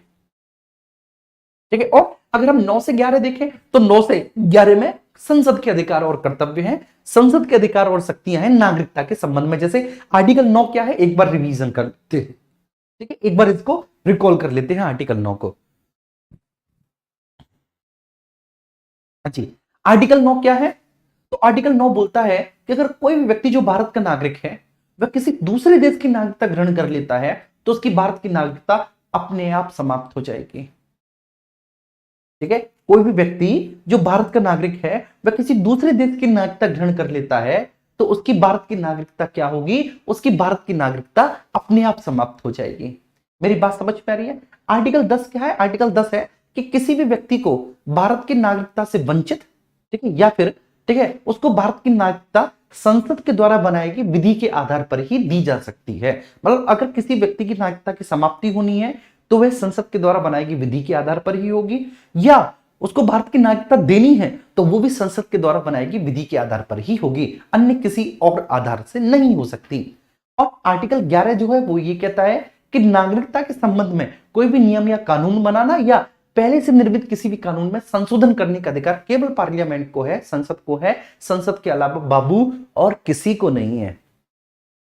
ठीक है, संसद के अलावा, ठीक है बाबू, ये अधिकार किसी और को नहीं है। ये बात समझ में आई? अच्छा, अब प्रश्न ये उठता है, क्लियर है? आपने अभी तक का पूरा रिवीजन कर लिया जो आपने पिछले, ठीक है ना, 1 घंटे में पढ़ा।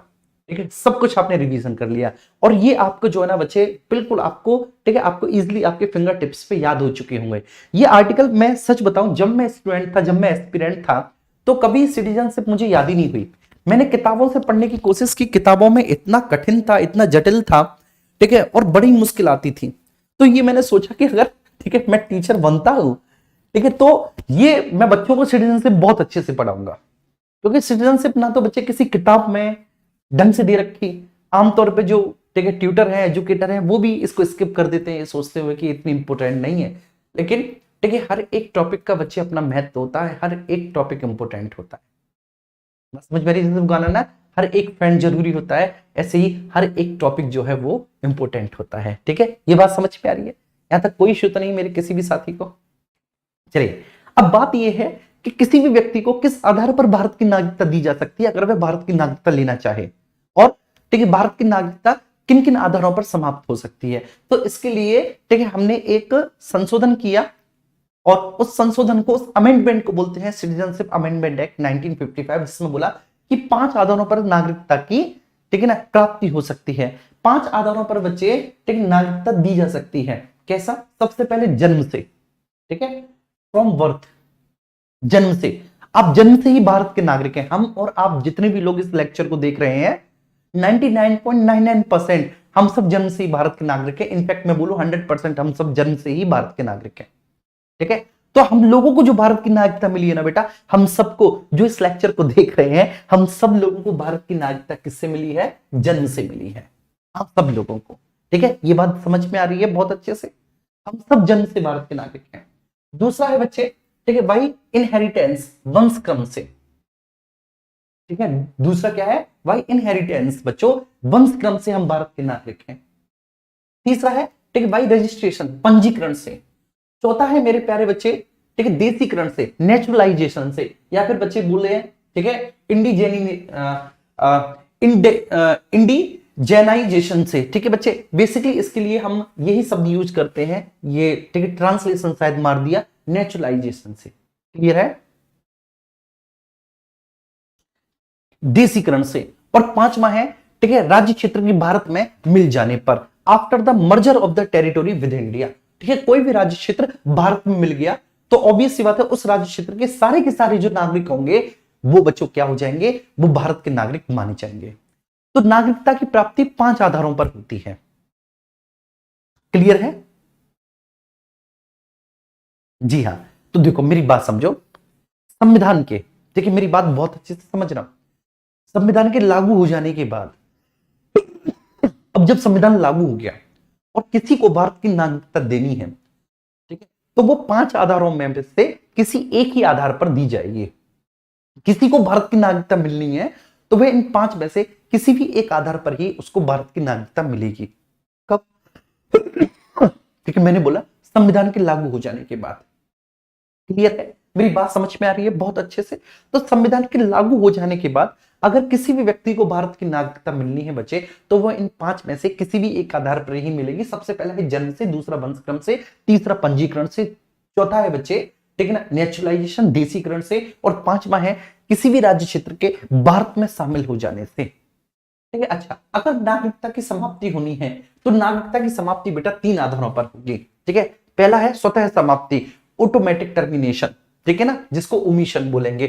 दूसरा पर्यावसान, जिसको टर्मिनेशन बोलेंगे। और तीसरा वंचित किया जाना, जिसको बोलेंगे डिप्राइवेशन। ठीक है? तो या तो बच्चे, ठीक है, स्वतः समाप्ति, पर्यावसान और वंचित किया जाना। सबसे पहले नागरिकता की समाप्ति को हम बच्चों अच्छे से पढ़ लेते हैं। देखो पहले ये पढ़ना जरूरी है, पहले आप लोगों के लिए, क्योंकि हम सब लोग भारत के नागरिक हैं। तो हमारी नागरिकता की समाप्ति बच्चों किस किस आधार पर हो सकती है, पहले ये तीनों आप समझ लो कि किस किस आधार पर नागरिकता की समाप्ति हो सकती है। फिर आप नागरिकता को प्राप्त कैसे करेंगे, इसे हम बड़ा इजीली बच्चों यहां पर समझ लेंगे। क्लियर है?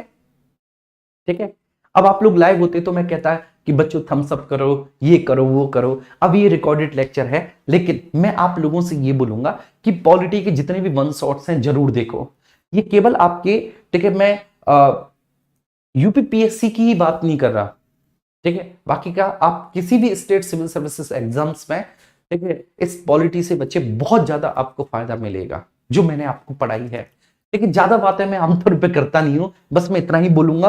और इनफैक्ट बच्चों जो मैं आपको पढ़ा रहा हूं ना पॉलिटी में, आप बड़ा इजीली जो है ना मेंस की भी आंसर राइटिंग इसी से कर पाओगे। ठीक है ना? आपको इतना बेहतर तरीके से पॉलिटी समझा दिया जाएगा, उसमें कोई भी किसी भी तरह का कोई, ठीक है ना, आपको डाउट नहीं रहेगा। ठीक है? आपके सारे डाउट्स को, ठीक है, दूर कर दिया जाएगा। तो आइए, ठीक है, अब यहां पर बात करते हैं स्वतः समाप्ति। जैसे मैं भारत का नागरिक हूं और मैं खुद से घोषणा कर दूं, ठीक है, लेकिन, ठीक है, मेरी घोषणा तब मानी जाएगी, एक तो, ठीक है, मैं पूरी आयु रखता हूं। पूरी आयु का मतलब है कि बेसिकली मैं नाबालिग ना हूं। ठीक है? मैं पूर्ण आयु, योग्यता और क्षमता वाला व्यक्ति हूं। बात समझ में आ रही है? अगर मैं कंप्लीट एज, पूर्ण आयु, योग्यता, क्वालिफिकेशन और क्षमता वाला व्यक्ति हूं, क्षमता वाला व्यक्ति हूं, ठीक है। अब जैसे कोई पागल आदमी कहते रोड पे खड़े हो गए, मैं भारत की नागरिकता छोड़ रहा हूं, तो थोड़ी ना हम उसको भारत से बाहर भगा देंगे कि नहीं भाई उसने तो घोषणा कर दी कि वह भारत से, ठीक है, अब नागरिकता भारत की छोड़ रहा है, तो चलो उसको बाहर निकालो। बात समझ में आ रही? तो वो क्षमता विहीन व्यक्ति है। क्लियर है ना? ये बात ध्यान रखना। वो कैसा है? वो क्षमता विहीन व्यक्ति है। तो किसी पागल आदमी ने अगर कह दिया कि नहीं नहीं मैं भारत की नागरिकता छोड़ रहा हूं, तो जैसे ही उसने ये अनाउंसमेंट कर दिया कि मैं भारत की नागरिकता छोड़ रहा हूं, तो ऐसा थोड़ी नहीं आप उसे पकड़ोगे और भारत से बाहर धकेले आओगे, भैया जा बाहर, तूने तो अभी अभी घोषणा की है। ठीक है? तो पूर्ण आयु, योग्यता और क्षमता वाला व्यक्ति हो। अगर कोई पूर्ण आयु, योग्यता और क्षमता वाला व्यक्ति अगर इस बात की घोषणा करे, क्या, कि वह भारत की नागरिकता त्याग रहा है,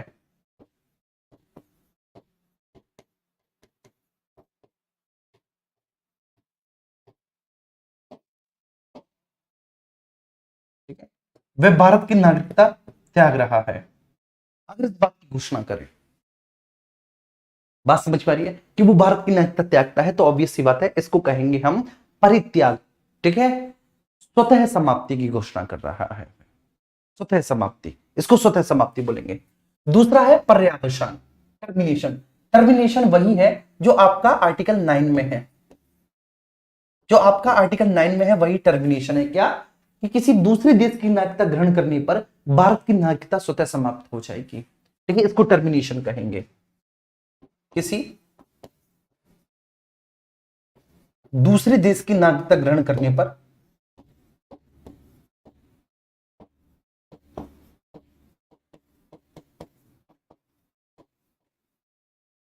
नागरिकता ग्रहण करने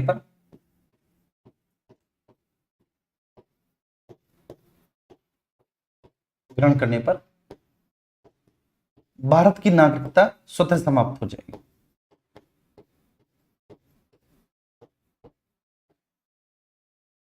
स्वतः समाप्त हो जाएगी।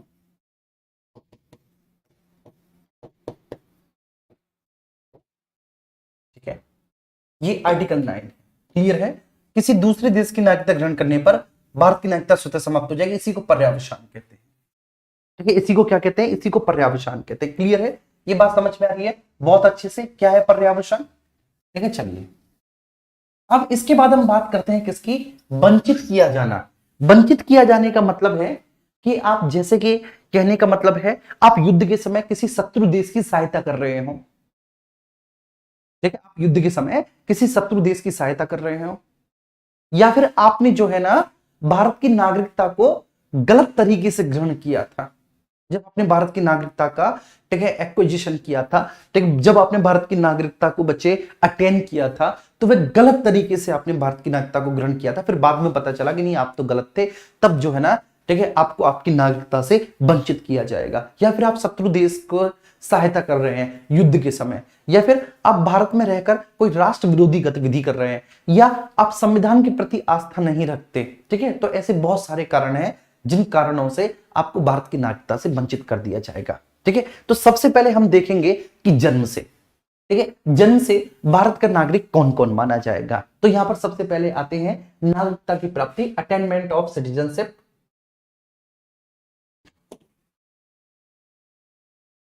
ठीक है, हम लोग यहां पर आते हैं किस पर? Attainment of citizenship. ठीक है, ध्यान रखें।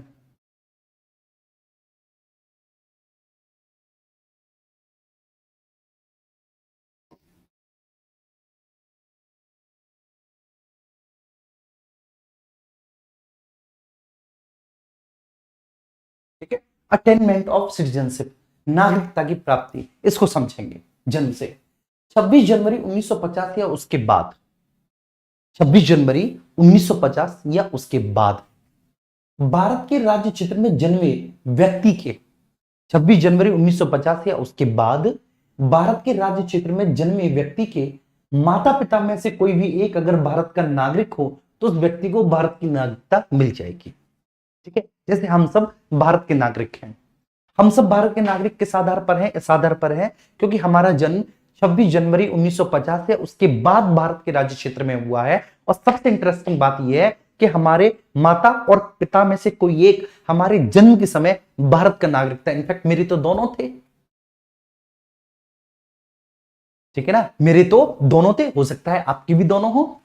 ठीक है, तो जन्म से भारत का नागरिक कौन माना जाएगा? तो 26 जनवरी 1950 से उसके बाद भारत के राज्य क्षेत्र में जन्मे व्यक्ति के माता पिता में से कोई एक भारत का नागरिक हो तो उस व्यक्ति के भारत की नागरिकता मिल जाएगी। बड़ा इजी है, लेकिन बच्चे इसके कुछ एक्सेप्शंस हैं, कुछ अपवाद हैं। क्या अपवाद हैं?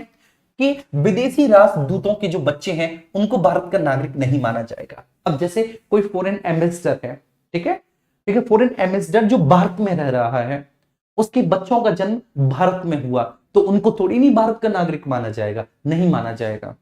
बात समझ पा रही है? लेकिन हालांकि ठीक है, उनके जन्म के समय हो सकता है कि उनके माता पिता में से कोई एक भारत का नागरिक ना हो, तो वे इस कंडीशंस को भी फुलफिल नहीं करते, लेकिन फिर भी वो मैंने यहां पे लिख दिया अपवाद। लेकिन ये सही अर्थों में अपवाद है कि जैसे शत्रु के अधीन भारत का कोई भी टुकड़ा है, जैसे पीओके और आपका चाइना ऑक्यूपाइड कश्मीर और पाकिस्तान ऑक्यूपाइड कश्मीर। जो चाइना ऑक्यूपाइड कश्मीर है उसको अक्साई चिन्ह वाला हिस्सा, और जो पाकिस्तान ऑक्यूपाइड कश्मीर है जिसको वो लोग आजाद कश्मीर बोलते हैं। तो पाकिस्तान ऑक्यूपाइड कश्मीर में इस समय अगर कोई बच्चा जन्म ले रहा है तो वो भारत का नागरिक नहीं है। ठीक है, हम उसे अपनी नागरिकता नहीं देंगे। क्यों? क्योंकि वह शत्रु के कब्जे में हमारा कोई, ठीक है, टेरिटरी है, हमारा कोई क्षेत्र है, और हम उस क्षेत्र में जन्मे बच्चे को अपना नागरिक नहीं मानेंगे। तो शत्रु के अधीन भारत के राज्य क्षेत्र में जन्मे बच्चे को भारत का नागरिक नहीं माना जाएगा, उसको भारत की नागरिकता नहीं दी जाएगी। क्लियर है? ये बात समझ में आ गई होगी, यहां तक कोई भी इश्यू नहीं होगा। मैं फिर से एक बात बोल रहा हूं कि हम सब जन्म से भारत के नागरिक हैं, तुम भी बेटा और मैं भी, हम सब जन्म से भारत के नागरिक हैं। लेकिन सवाल ये उठता है कि हम जो सारे के सारे लोग जन्म से भारत के नागरिक हैं वो किस आधार पर हैं? ठीक है, तो हम इस आधार पर हैं जो सिटीजनशिप अमेंडमेंट एक्ट है 1955 वो बोल रहा है कि जन्म से भारत की नागरिकता उनको दी जाएगी। किसको दी जाएगी भैया जी जन्म से भारत की नागरिकता? तो जन्म से भारत के नागरिक वो माने जाएंगे जिनका जन्म 26 जनवरी 1950 या उसके बाद भारत के राज्य क्षेत्र में हुआ है और उनके जन्म के समय उनके माता पिता में से कोई एक भारत का नागरिक हो। बात समझ में आई? By birth if one of the parent of a person born in the territory of India, ठीक है, is a citizenship of India on or after 26 January 1950, then that person will get the citizenship of India। बिल्कुल simple सी बात है। लेकिन विदेशी राजदूतों के बच्चे जो भारत में पैदा हो रहे हैं हम उनको भारत का नागरिक नहीं माने जाएंगे। और दूसरा, अगर हमारा कोई भी क्षेत्र किसी ने कब्जा रखा है, अपने अधिकार में ले रखा है, तो उस क्षेत्र विशेष में वहां पर जिस बच्चे का जन्म हुआ होगा हम उसको भारत का नागरिक नहीं मानेंगे, उसको भारत की नागरिकता नहीं देंगे। दूसरा है बच्चे, ठीक है, on the basis of inheritance या डिसेंट, ठीक है, वंश क्रम के आधार पर, बाय डिसेंट, ठीक है, या इनहेरिटेंस, वंश क्रम के आधार पर। तो वंश क्रम के आधार का मतलब ये होता है कि माता पिता में से कोई एक भारतीय हो, ठीक है, लेकिन जन्म भारत से बाहर हुआ हो, ठीक है। अब वंश क्रम के आधार पर मैं बताता हूं कैसे। देखिए मेरे भाई हैं डेनमार्क में रहते हैं, ये हकीकत बात है, ठीक है। मेरे बड़े भाई डेनमार्क में रहते हैं, कोपेनहेगन यूनिवर्सिटी में वो प्रोफेसर हैं, ठीक है। तो उनके बेटे का जो जन्म है वो डेनमार्क में हुआ था। बात समझ पा रही है? तो इस बात में ये एग्जाम्पल जो है ना बच्चे बिल्कुल सटीक है जो मैं बोल रहा हूं, ठीक है। यहां पर ये एग्जाम्पल बिल्कुल सटीक बैठता है। कैसे? कि माता पिता में से कोई एक भारतीय हो, तो मेरे भैया और भाभी दोनों ही भारतीय थे। बात समझ पा रही है? मेरे भैया यहीं से शादी करके भाभी को ले गए थे। क्लियर है जी? आप ये मत सोचना कि भाभी जो है ना वो डेनमार्क की है, तो भैया यहीं से शादी करके भाभी को वहां पे डेनमार्क ले गए थे। तो माता पिता में से कोई भी एक भारतीय है। क्लियर है? If one of the parents is an Indian और जन्म भारत से बाहर हुआ है बच्चे का, कहां पर हुआ है? डेनमार्क में हुआ है, तो वह बच्चा भारत का नागरिक माना जाएगा। लेकिन कैसे? ठीक है, इसके लिए ठीक है इंडियन एम्बेसी में, भारतीय दूतावास में, ये भारतीय है बेटा, ठीक है। इसके लिए भारतीय दूतावास में जाकर बच्चे के 1 वर्ष के भीतर उसका रजिस्ट्रेशन करवाना होगा, ठीक है। हाँ, ये करवा लिया था मेरे भैया भाभी ने, ठीक है। उन्होंने तीसरे महीने में ही, ठीक है, 2 महीने क्योंकि बच्चा छोटा था तो पेरेंटल केयर की वजह से नहीं जा पाए। जब वो तीसरे महीने का हुआ, ठीक, थोड़ा बहुत, ठीक है, तो उन्होंने, ठीक है, उस देश में, ठीक है, कोपेनहेगन में जो इंडियन एम्बेसी थी वहां पर जाकर उसका रजिस्ट्रेशन करवा दिया, उसका नाम वगैरह सब कुछ, सारी चीजें, ठीक है, बता दी। और इस तरह से बच्चे, ठीक है, तो बड़ा इजी प्रोसेस है बच्चों। बस सिंपल सी बात यह है कि अगर माता पिता में से कोई भी एक भारत का नागरिक हो और जन्म भारत से बाहर हुआ है, ठीक है, तो वो बच्चा भारत का नागरिक माना जाएगा। बस आपको इतना करना होगा कि उस देश के इंडियन एम्बेसी में जाके उसके जन्म के 1 साल के भीतर, ठीक है, उसका रजिस्ट्रेशन करवा लो। उसके जन्म के 1 साल के भीतर क्या करवा लो? उसके जन्म के बेटा 1 साल के भीतर जाकर आप रजिस्ट्रेशन करवा लो, बड़ी इजीली उसको भारत की नागरिकता मिल जाएगी। लेकिन 1992 में यह था कि भारत की नागरिकता तभी मिलेगी जब पिता भारतीय हो, ठीक है। मतलब कि सपोज दैट, कहने का आशय यह है कि जैसे प्रियंका चोपड़ा और निक्स, प्रियंका चोपड़ा भारत की नागरिक है और निक्स जो है, निक्स जॉन्स, वो, ठीक है, यूएसए का नागरिक है। प्रियंका चोपड़ा और निक्स के कोई बेटा पैदा होता है या बेटी पैदा होती है, ठीक है, न्यूयॉर्क में, ठीक है, सपोज दैट बेटा या बेटी कोई भी हुआ, प्रियंका चोपड़ा और बच्चे वो, ठीक है, जॉन्स निक्स जो है, जो उसका हस्बैंड है, उनका कोई भी बेटा या बेटी वहां पर पैदा हुआ, कहां पर बच्चे? ठीक है ना, न्यूयॉर्क में पैदा हुआ। तो अगर प्रियंका चोपड़ा ने उसके जन्म के 1 साल के भीतर भीतर इंडियन एम्बेसी में जाके उसका रजिस्ट्रेशन करवा लिया तो प्रियंका चोपड़ा का बेटा भारतीय हो जाएगा। मेरी बात समझ में आ रही है? प्रियंका चोपड़ा का बेटा क्या हो जाएगा? प्रियंका चोपड़ा का बेटा भारतीय हो जाएगा या उसकी बेटी भारतीय हो जाएगी। लेकिन ये बात जो है ना बच्चों, ये फैक्ट हमने 1992 में जोड़ा है। 1992 से पहले, ठीक है ना, पिता ही भारतीय होना चाहिए। 1992 से पहले पिता ही भारतीय होना चाहिए। अगर माता है भारतीय तो नहीं काम चलेगा, पिता का भारतीय होना जरूरी था। तो ध्यान रखना, पहले पिता का भारतीय होना जरूरी था, परंतु, ठीक है ना, CAA, सिटीजनशिप अमेंडमेंट एक्ट 1992 के बाद यदि माता भारतीय है और पिता विदेशी है तो भी बच्चे को भारत की नागरिकता प्रदान की जा सकती है, ठीक है। जैसे प्रियंका चोपड़ा और निक्स के केस में हुआ कि पिता कैसा है? पिता विदेशी है, पिता विदेशी है, प्रियंका चोपड़ा भारतीय है, और प्रियंका चोपड़ा चाहे कि उसके बेटा या बेटी को भारत की नागरिकता मिले तो बड़ा इजीली मिल सकती है। लेकिन 1992 से पहले पिता का भारतीय होना जरूरी था।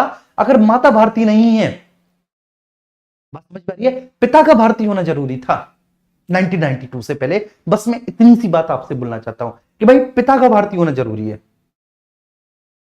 ठीक है, पिता भारतीय हो। अगर पिता विदेशी है और माता भारतीय है तो 1992 से पहले, ठीक है, माता के भारतीय होने पर, ठीक है, उसके बच्चे को भारत की नागरिकता नहीं मिलती थी, ठीक है। अगर पिता भारतीय नहीं है, माता भारतीय है, तो 1992 से पहले बेटा उसके बच्चे को भारत की नागरिकता नहीं मिली थी। जैसे मैं आपको ये समझाता हूं, अगर आपको कंफ्यूजन हो गया होगा, ये मैं समझाता हूं। यहां पर मैं आपको दो बात बताता हूं, ठीक है। 1992 से पहले क्या था, बिफोर 1992 ये था,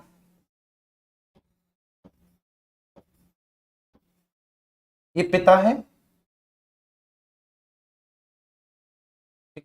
और ये माता है, ये पिताजी हैं और ये माताजी हैं। पिता और माताजी की एक संतान है, ठीक है। तो 1992 से पहले ये था कि पिता अगर भारतीय हैं, ठीक है, पिता अगर भारतीय हैं, ठीक है, और माता अगर विदेशी हैं, पिता भारतीय हैं, माता विदेशी हैं, या फिर सपोज दैट बच्चे जो है ना माता भारतीय भी हैं, ठीक है, कोई फर्क नहीं पड़ता, ठीक है। माता अगर भारतीय भी हैं तो कोई फर्क नहीं पड़ता, और अगर पिता विदेशी हैं तो ये दो कंडीशंस मैं आपके सामने फुलफिल करता हूं, आपको बहुत अच्छे से समझ में आ जाएगा। बस आप यहां पर बहुत अच्छे से कॉन्सेंट्रेट करना। 1992 से पहले, ठीक है, पिता, ठीक है, अगर, ठीक है, विदेशी हैं, क्या है, पिता विदेशी हैं 1992 से पहले, और माता अगर भारतीय हैं, पिता विदेशी हैं और माता भारतीय हैं, ठीक है, पिता विदेशी माता भारतीय, तो बच्चे को भारत की नागरिकता नहीं मिल सकती थी। इस केस में बच्चे को भारत की नागरिकता नहीं मिल सकती थी,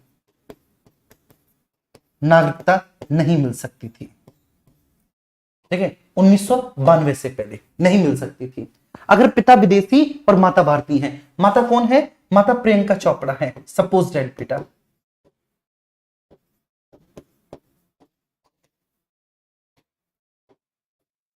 माता प्रियंका चोपड़ा, ठीक है ना, और पिता कौन है, पिता, ठीक है, निक्स जॉन्स है, मुझे तो इसका नाम भी नहीं पता, ठीक है, लेकिन मैं यही लिख देता हूं, ठीक है, ये है। तो उस बच्चे को भारत की नागरिकता नहीं मिल सकती, लेकिन आफ्टर 1992, ठीक है, 1992 के बाद,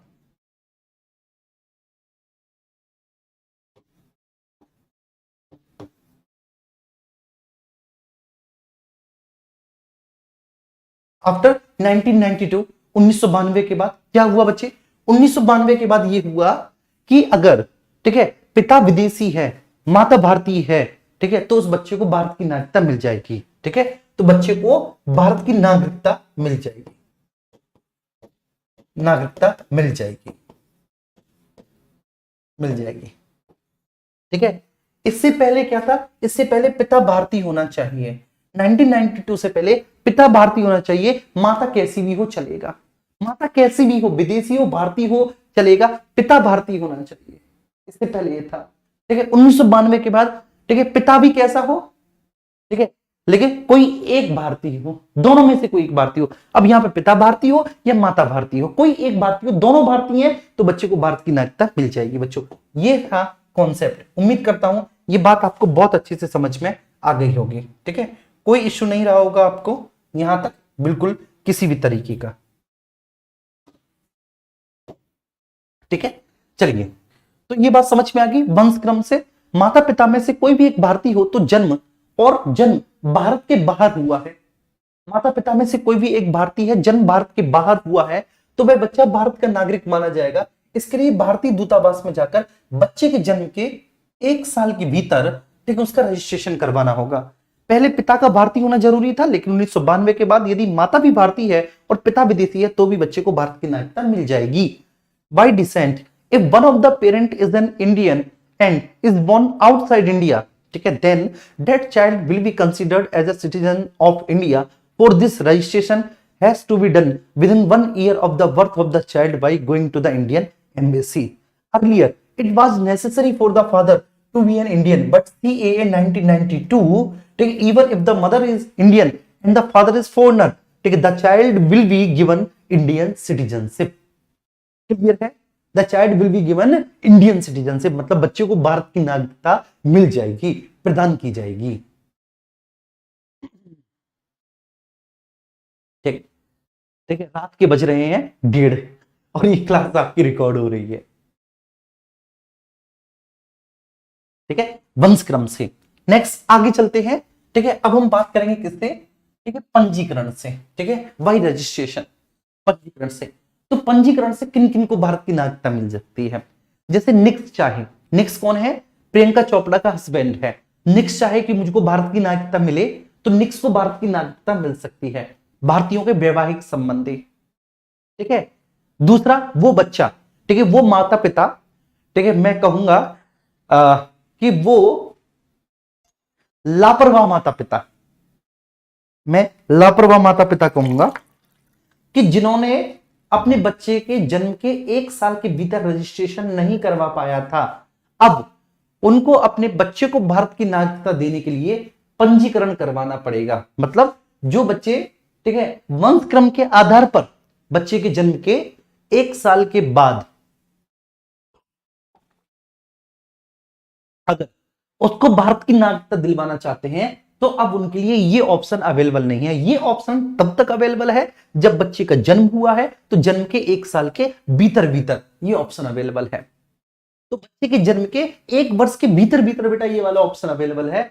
अगर जन्म के 1 साल के बाद अगर आपको भारत की नागरिकता लेनी है, तो आपको, ठीक है, पंजीकरण से लेना होगा। तीसरा, कोई भी भारतीय मूल का व्यक्ति, ठीक है ना, matrimonial relations of the Indian, क्या sir? Matrimonials relations of the Indian, मतलब किसी भी भारतीय का वैवाहिक संबंधी। ये मैट्रिमोनियल शब्द यहां पे बड़ा अजीब सा लग रहा है। Minor child of the Indians, ठीक है ना, भारतीयों का अल्पवयस्क बच्चा, और any person of the Indian origin, भारतीय मूल का कोई भी व्यक्ति। तो उसको भारत की नागरिकता लेने के लिए बच्चे, ठीक है, रजिस्ट्रेशन करवाना होगा, और रजिस्ट्रेशन करवाने के लिए उसको मिनिमम 5 से 7 साल तक बेटा भारत में रहना होगा। ठीक है, उसके बाद भारत में रहने के बाद बच्चे उसको रजिस्ट्रार ऑफिस जाना होगा, और रजिस्ट्रार ऑफिस जाकर उसको बड़ा इजीली बच्चों भारत की नागरिकता मिल जाएगी। कुल मिलाकर उसे रजिस्ट्रेशन से भारत की नागरिकता मिलेगी, और रजिस्ट्रेशन से उसको भारत की नागरिकता तब मिलेगी मेरे प्यारे बच्चे, जब उसको मिनिमम, ठीक है ना, 5 से 7 साल तक भारत में रहना होगा। ठीक है ना, अंडर द, ठीक है ना, सर्विलांस ऑफ द रजिस्ट्रार। ठीक है ना, रजिस्ट्रार जो होगा, जो, ठीक है, रजिस्ट्रेशन करता है, जो पंजीकरण अधिकारी है, ठीक है, उसके सुपरविजन में, या फिर आप कह सकते हैं नॉट इवन सुपरविजन, बल्कि उसके सर्विलांसेस में। ठीक है, तो गवर्नमेंट ऑफ इंडिया के सर्विलांसेस में, ठीक है, उनकी देखरेख में, ठीक है, ताकि वो स्पेशली उसको वॉच आउट कर सके, देख सके कि भारत में उसकी एक्टिविटियां कैसी हैं, गतिविधियां कैसी हैं। तो क्लियर है, तो उसको पंजीकरण से भारत की नागरिकता प्राप्त होगी। ठीक है, तो ये बात तो बहुत अच्छे से समझ में आ गई होगी, कोई इशू नहीं है कि बच्चे उस व्यक्ति को कैसे पंजीकरण से भारत की नागरिकता प्राप्त होगी। यहां तक कोई इशू नहीं होगा, बिल्कुल भी किसी भी तरह का, बड़ा शॉर्ट है। ठीक है, तो पंजीकरण से नागरिकता भैया जी कब मिलेगी? पंजीकरण से नागरिकता तब मिलेगी, ठीक है, कब मिलेगी पंजीकरण से नागरिकता? तब मिलेगी जब किसी भी भारतीय का कोई वैवाहिक संबंधी हो, ठीक है, मैट्रिमोनियल पार्टनर, भारतीयों का कोई वैवाहिक संबंधी हो। ठीक है, जैसे मैंने बोला ना कि निक्स चाहे भारत की नागरिकता मिल जाए उसको, ठीक है, तो उसको भारत की नागरिकता ऐसी मिलेगी कि उसको, इसके लिए क्या करना पड़ेगा कि रजिस्ट्रेशन ऑफिस जाना होगा, रजिस्ट्रार के पास जाना होगा, रजिस्ट्रेशन करवाना होगा 5 से 7 साल। ठीक है, रजिस्ट्रेशन करने वाला जो अधिकारी, जो रजिस्ट्रार है, वो इसको 5 से साल के बीच में बच्चे कोई भी एक ऐसा पीरियड देगा बच्चों कि आपको इतने साल भारत में रहना पड़ेगा, लेकिन मिनिमम 5 से लेके मैक्सिमम 7 साल तक बच्चों देना होगा। किसी भी भारतीय का माइनर कोई चिल्ड्रन, ठीक है, अल्पवयस्क बच्चा, या फिर भारतीय मूल के किसी भी व्यक्ति को, जैसे ऋषि सुनक है, ठीक है, जो ब्रिटेन के प्राइम मिनिस्टर हैं, वो भारतीय मूल के हैं। ठीक है, या फिर मैं बात करूं कमला हैरिस हैं, जो यूएस की वाइस प्रेसिडेंट है, वो भी भारतीय मूल की हैं। ठीक है, ध्यान रखना, अगर इन व्यक्तियों को भारत की नागरिकता चाहिए तो इनको भी रजिस्ट्रेशन के आधार पर मिलेगी। ठीक है, इस पॉइंट को क्लियर कर लेना कि इनको किसके आधार पर? इनको रजिस्ट्रेशन के आधार पर मिलेगी, इनको पंजीकरण के आधार पर भारत की नागरिकता प्राप्त होगी।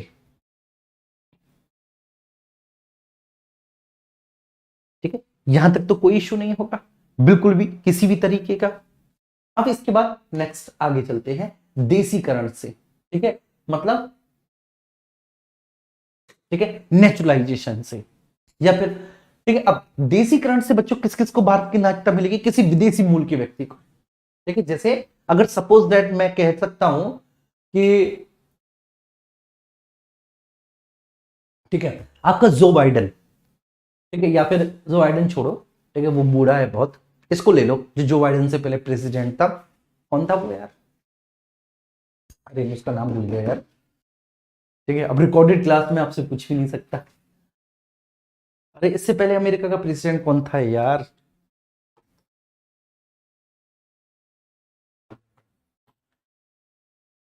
चलो उससे पहले बराक ओबामा था। अब वो है ना कि दिमाग से ठीक है वो नाम जो है ना स्किप हो गया, वो हो गया तो हो गया, वो ऐसा बाई चांस हो जाता है। ठीक है ऐसा हो गया तो अब क्या करोगे भैया, हो गया तुमसे। चलिए तो मैं यहां पे लेता हूं बराक ओबामा। तो बराक ओबामा वो इंडियन ओरिजिन का भी नहीं है, भारतीय मूल का भी नहीं है, बात समझ में आ रही है, और उसको भारत की नागरिकता लेनी हो तो मैंने बोला किसी विदेशी मूल का व्यक्ति। ठीक है डोनाल्ड ट्रंप, ठीक है वो मेरा फेवरेट है। तो डोनाल्ड ट्रंप को भारत की नागरिकता लेनी हो तो वो विदेशी मूल का व्यक्ति है डोनाल्ड ट्रंप, ठीक है वो विदेशी मूल का व्यक्ति है डोनाल्ड ट्रंप। नेक्स्ट अपने देश की नागरिकता का उसे त्याग करना होगा। क्या करना होगा उसको? सबसे पहले अपने देश की नागरिकता का त्याग करना होगा, अपने देश की नागरिकता उसको छोड़ देनी होगी। ये छोड़ आए हम वो गलियां। क्लियर है? यहां तक कोई इशू तो नहीं किसी को? ठीक है बिल्कुल ठीक है शॉर्ट है। तो उसको अपने देश की नागरिकता का त्याग करना होगा। वह किसी ऐसे देश से ना हो जहां भारतीयों को देशीकरण से नागरिकता देने से रोका जाता हो। बच्चे बात समझ में आ रही है? ठीक है he should not be from any country, he should not be from any country where Indians have been denied citizenship by naturalization। ठीक है वह किसी ऐसे देश से नहीं होना चाहिए जहां पर भारतीयों को ठीक है देशीकरण से नागरिकता देने से रोका जाता हो, जहां भारतीयों को देशीकरण से नागरिकता देने से वंचित किया जाता हो, वो किसी ऐसे देश से ना हो। नंबर फर्स्ट पॉइंट, ठीक है ये बात समझ में आ रही है बिल्कुल अच्छे से? यहां तक कोई इश्यू तो नहीं है बच्चों? ठीक है बिल्कुल भी किसी भी को भी वह किसी ऐसे देश से नहीं होना चाहिए। अगला वह भारतीय संविधान के प्रति पूर्ण निष्ठा रखता हो, must have full allegiance to the Indian constitution. भारतीय संविधान के प्रति पूरी बच्चे उसको निष्ठा हो। वह संविधान की 8वीं अनुसूची में से किसी एक भाषा का जानकार हो। तो भारतीय संविधान की 8वीं अनुसूची में 22 भाषा है, 22 भाषा में से किसी एक का वो जानकार हो। ठीक है ये थोड़ा सा टफ पड़ जाएगा डोनाल्ड को। क्यों? क्योंकि 22 भाषाओं में से कोई भी भाषा इंग्लिश नहीं है। 22 में से कोई एक भाषा बेटा इंग्लिश है नहीं, और जब इंग्लिश नहीं है तो यहां तो बड़ा टफ पड़ जाना है भैया।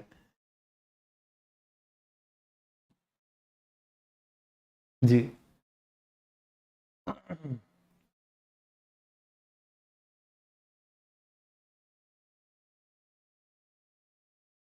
बहुत अच्छे।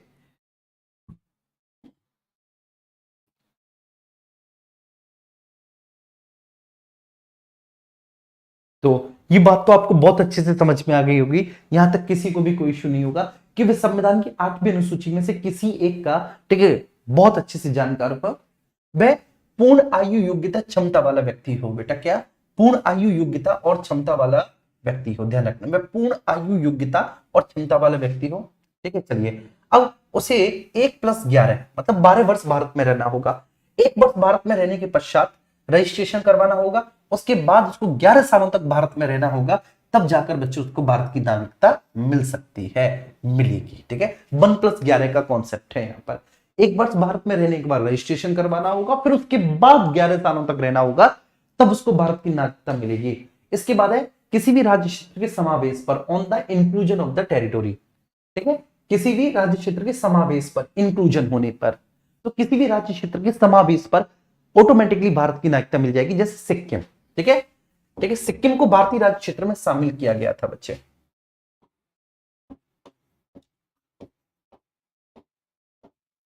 ठीक है उदाहरण मैंने दे रखा है, ठीक है ये यहां पर है तो सही सिक्किम का एग्जांपल। चलिए ठीक है सिक्किम को भारत संघ में शामिल किया गया, तब सिक्किम के जो नागरिक थे, सिटीजन थे, वो ऑटोमेटिकली भारत के नागरिक बन गए थे। बात समझ में आ रही है? तो सिक्किम के नागरिक अपने आप ही बच्चों क्या हो गए, ऑटोमेटिकली भारत के नागरिक बन गए। सिक्किम को हमने 36 कॉन्स्टिट्यूशनल अमेंडमेंट 1975 के माध्यम से, ठीक है ना, भारत संघ का हिस्सा बनाया। तो सिक्किम जो है वह 36 कॉन्स्टिट्यूशनल अमेंडमेंट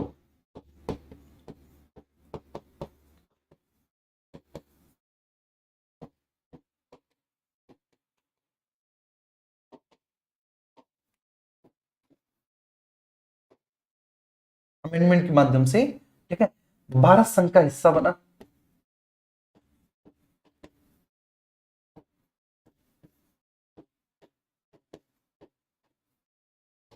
भारत संघ का हिस्सा बना, ठीक है। तो ऑटोमेटिकली मेरे प्यारे बच्चे सिक्किम के जितने भी लोग थे ना, सिक्किम के जितने भी नागरिक थे, वो अपने आप ही बच्चों भारत के नागरिक भी बन गए थे, ठीक है। तो सिक्किम के सारे नागरिक भारत के नागरिक बन गए, बड़ा सिंपल है। अब इसके बाद नागरिकता की समाप्ति। चलिए, तो सबसे पहले स्वतः समाप्ति, स्पॉन्टेनियस टर्मिनेशन, ठीक है, जिसको आपने बोला था बच्चे स्वतः समाप्ति। तो पूर्ण आयु योग्यता क्षमता वाला व्यक्ति स्वयं घोषणा करे कि वह भारत की नागरिकता त्याग रहा है, तो बच्चे वह त्याग देगा। पर्यावसान टर्मिनेशन, किसी अन्य देश की नागरिकता ग्रहण करने पर भारत की नागरिकता अपने आप समाप्त हो जाएगी। और तीसरा है वंचित किया जाना, अगर वह लगातार 7 वर्षों से भारत से बाहर रह रहा है, ठीक है, ध्यान रखना, हाँ ये बहुत अच्छी कंडीशन है। अगर वह लगातार 7 सालों से भारत से बाहर निवास कर रहा है, ये क्लियर है, अगर वह लगातार 7 सालों से भारत से बाहर निवास कर रहा है। दूसरा, वह हमारे संविधान का अनादर करे, क्योंकि वह देश विरोधी गतिविधियों में शामिल हो, ठीक है, और यह सिद्ध हो जाए कि उसने भारत की नागरिकता को अवैध तरीके से धारण किया है, on being proved that he has illegally acquired his Indian citizenship, ठीक है ना। इसके बाद indulging in anti national activities, ठीक है, disrespect the constitution, you have been living outside India continuously for 7 years। अगर इनमें से कुछ भी एक उसके ऊपर बच्चे आरोप सिद्ध होता है, तो उसको भारत की नागरिकता से वंचित कर दिया जाएगा।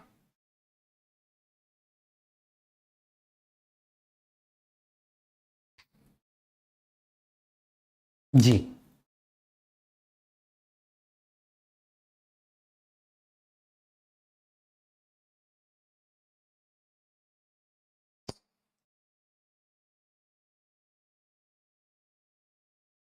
क्लियर है ना। तो बेटा उसको भारत की नागरिकता से वंचित कर दिया जाएगा, यह सिद्ध होने पर कि उसने भारत की नागरिकता को गलत तरीके से बच्चे, ठीक है, इलीगली, ठीक है, illegally acquired his Indian citizenship. दूसरा, डिसरेस्पेक्ट द कॉन्स्टिट्यूशन, वह देश विरोधी गतिविधि में शामिल हो, यह युद्ध के समय शत्रु देश की सहायता कर रहा हो, और वह लगातार 7 वर्षों से भारत रह रहा है, भारत से बाहर रह रहा है, तो उसकी भारत की नागरिकता समाप्त कर दी जाएगी। तो उम्मीद करता हूं ये बात आपको बहुत अच्छे से समझ में आ गई होगी। अब हम बात करते हैं भारतीय राज्य क्षेत्र का एकीकरण, इंटीग्रेशन ऑफ इंडियन टेरिटोरी, ठीक है। अब इंटीग्रेशन ऑफ इंडियन टेरिटोरी पढ़ने के लिए 1 से 2 मिनट का हम गैप लेंगे, ठीक है, और तब तक जो है अभी तक जितना भी हमने पढ़ा आप मन ही मन उसका रिवीजन करिए अच्छे से, बहुत बेहतर तरीके से आप उसका रिवीजन करिए।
ठीक है, ओके, ऑल गुड, ठीक है, ऑल गुड, कोई दिक्कत तो नहीं, अभी तक बहुत अच्छे से समझ में आया। और ठीक, बहुत अच्छे से ना केवल समझ में आया होगा बल्कि ठीक है आपके सारे पॉइंट्स बहुत इजीली आपके ठीक है कवर हो गए होंगे, बहुत बेहतर तरीके से कवर हो गए होंगे, यहां तक आपको कोई परेशानी या दिक्कत नहीं होगी, ठीक है, ऐसी मैं उम्मीद करता हूं। चलिए आइए अब हम बात करते हैं भारतीय राज्य क्षेत्र का एकीकरण। तो देखो बच्चे, स्वतंत्रता से पहले, ठीक है, बिफोर इंडिपेंडेंस भारत में दो तरह के प्रांत थे, ठीक है। तो स्वतंत्रता से पहले जो है, ठीक है, जब हमारा देश स्वतंत्र नहीं हुआ था, before independence there were two types of provinces in India, ठीक है। पहले ऐसे थे जो ब्रिटिश भारत के प्रांत थे, दूसरी थी प्रिंसली स्टेट्स। जो ब्रिटिश भारत के प्रांत थे वहां के जो बच्चे एडमिनिस्ट्रेटर हुआ करता था वो गवर्नर या, ठीक है, काउंसिल ऑफ मिनिस्टर, वो वहां के एडमिनिस्ट्रेटर थे। बात समझ में आ रही है? तो ब्रिटिश भारत के प्रांतों में जो प्रशासक थे वो गवर्नर और, ठीक है, उसकी काउंसिल ऑफ मिनिस्टर थी। जो प्रिंसली स्टेट्स थे, प्रिंसली स्टेट्स के जो एडमिनिस्ट्रेटर थे, जो वहां के राजा महाराजा नवाब निजाम बच्चे, ये क्या थे, ये वहां के एडमिनिस्ट्रेटर थे, ठीक है, ये बात क्लियर है। तो प्रिंसली स्टेट के जो एडमिनिस्ट्रेटर थे, जो वहां के प्रशासक थे, वो वहां के राजा महाराजा नवाब निजाम, ये सब लोग थे, ठीक है। और ब्रिटिश भारत के जो प्रांत थे, ठीक है, उनके जो प्रशासक थे वो गवर्नर और उनकी मंत्री परिषद थी, ठीक है। चलिए, लगभग जो प्रिंसली स्टेट्स थी, प्रिंसली स्टेट्स का विस्तार जो था बच्चे, वह पूरे भारत के 40% हिस्से पर था और 550 से ऊपर प्रिंसली स्टेट बच्चे उस समय भारत में थी, ठीक है, क्लियर है? यहां तक कोई इश्यू तो नहीं। किसी को मैंने बोला कि देसी रियासतों का जो विस्तार था, प्रिंसली स्टेट्स का जो बच्चे विस्तार था, ठीक है ना, वो लगभग, ठीक है, पूरे भारत के संपूर्ण राज्य क्षेत्र के 40% हिस्से पर था। तो प्रिंसली स्टेट्स का विस्तार संपूर्ण भारत के 40% हिस्से पर था, ठीक है, और 550 से ऊपर बची हुई प्रिंसली स्टेट्स थी। 20 फरवरी 1947 को, ठीक है, यहां से कहानी शुरू होगी, ठीक है। 20 फरवरी 1947 को क्लीमेंट एटली बच्चों यह उद्घोषणा करता है कि देसी रियासतों को हम भारत और पाकिस्तान किसी एक के सुपुर्द नहीं कर सकते, वह चाहे तो स्वतंत्र रह सकती हैं, ठीक है।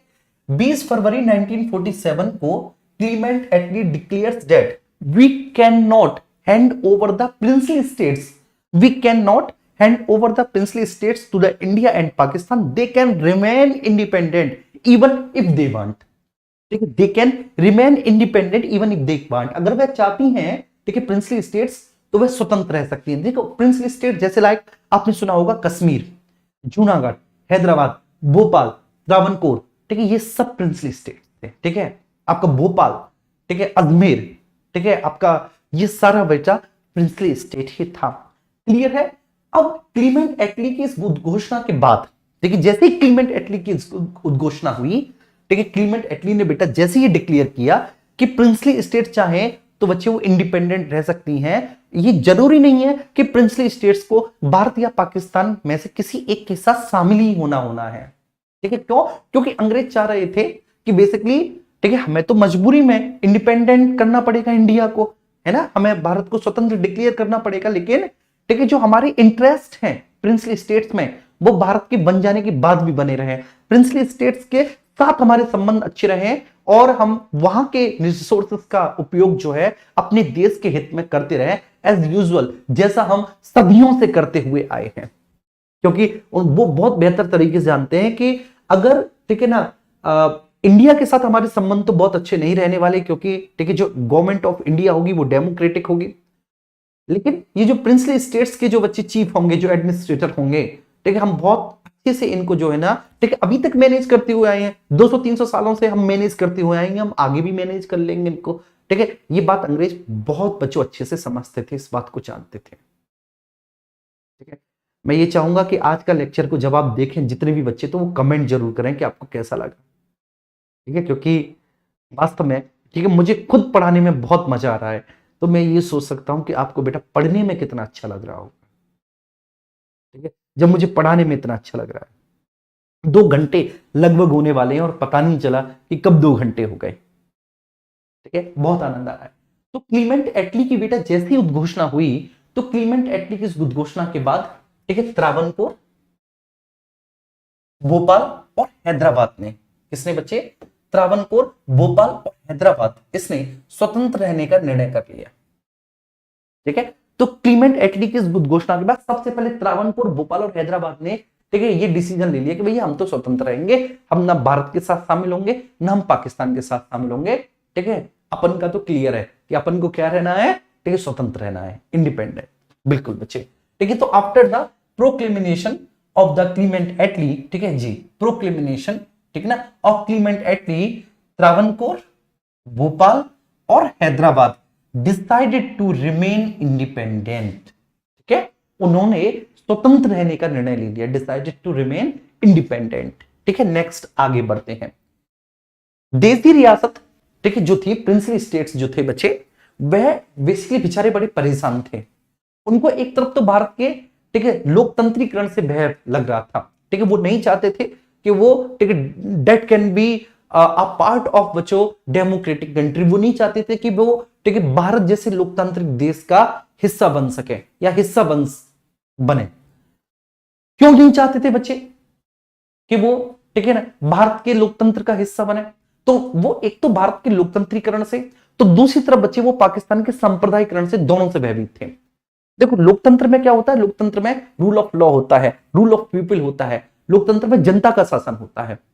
और अगर लोकतंत्र में जनता का शासन होता है तो जनता ही, ठीक है, अपने रिप्रेजेंटेटर्स को चुनता है, जो उसके लिए कानूनों का निर्माण करते हैं, जो उसके लिए कानूनों को लागू करवाते हैं। अब इन राजा महाराजाओं को क्या था कि सर ये राजा महाराजा तो, ठीक है ना,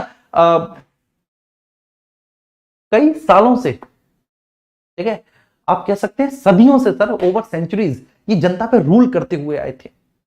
तो जो लोकतंत्रीकरण वाली व्यवस्था थी ना, लोकतंत्रीकरण वाली व्यवस्था बच्चे, ठीक है, ये इस व्यवस्था से बहुत ज्यादा बेसिकली, ठीक है, आप कह सकते हैं सहमत नहीं थे, ये एग्री नहीं करते थे। क्यों क्यों एग्री नहीं करते थे? क्योंकि जो इनका बेटा शासन चला आ रहा है वर्षों से, ठीक है, जो इनकी जूती पुसती हुई चली आ रही है, ठीक है, टू बी फ्रैंक बिल्कुल सही बोल रहा हूं मैं, जो इनकी जूती पुसती हुई चली आ रही है वो आगे कैसे भैया कैरी ऑन होगा, वो आगे कैसे पुजेगी?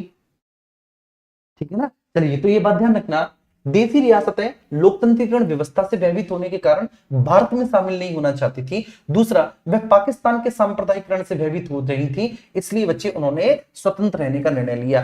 ठीक है, एक तरफ तो बच्चे वह native princely state do not want to join India due to fear of ठीक है ना, क्रिटाइजेशन सिस्टम।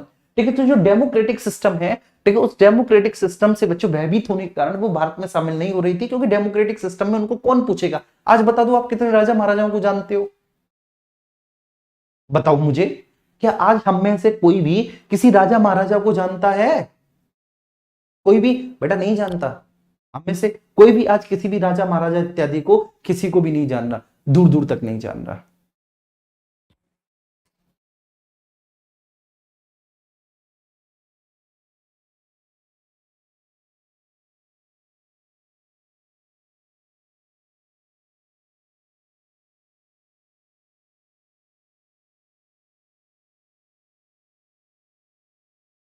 चलिए, ठीक है, तो ये बात क्लियर हो गई यहां तक। और दूसरी तरफ वो पाकिस्तान में भी शामिल नहीं होना चाह रहे थे, क्योंकि पाकिस्तान धर्म के आधार पर बना हुआ एक देश है, और वो पाकिस्तान जो, ठीक है, धर्म के आधार पर चुना हुआ एक देश है, धर्म के आधार पर बेटा वो पाकिस्तान एक बना हुआ देश है।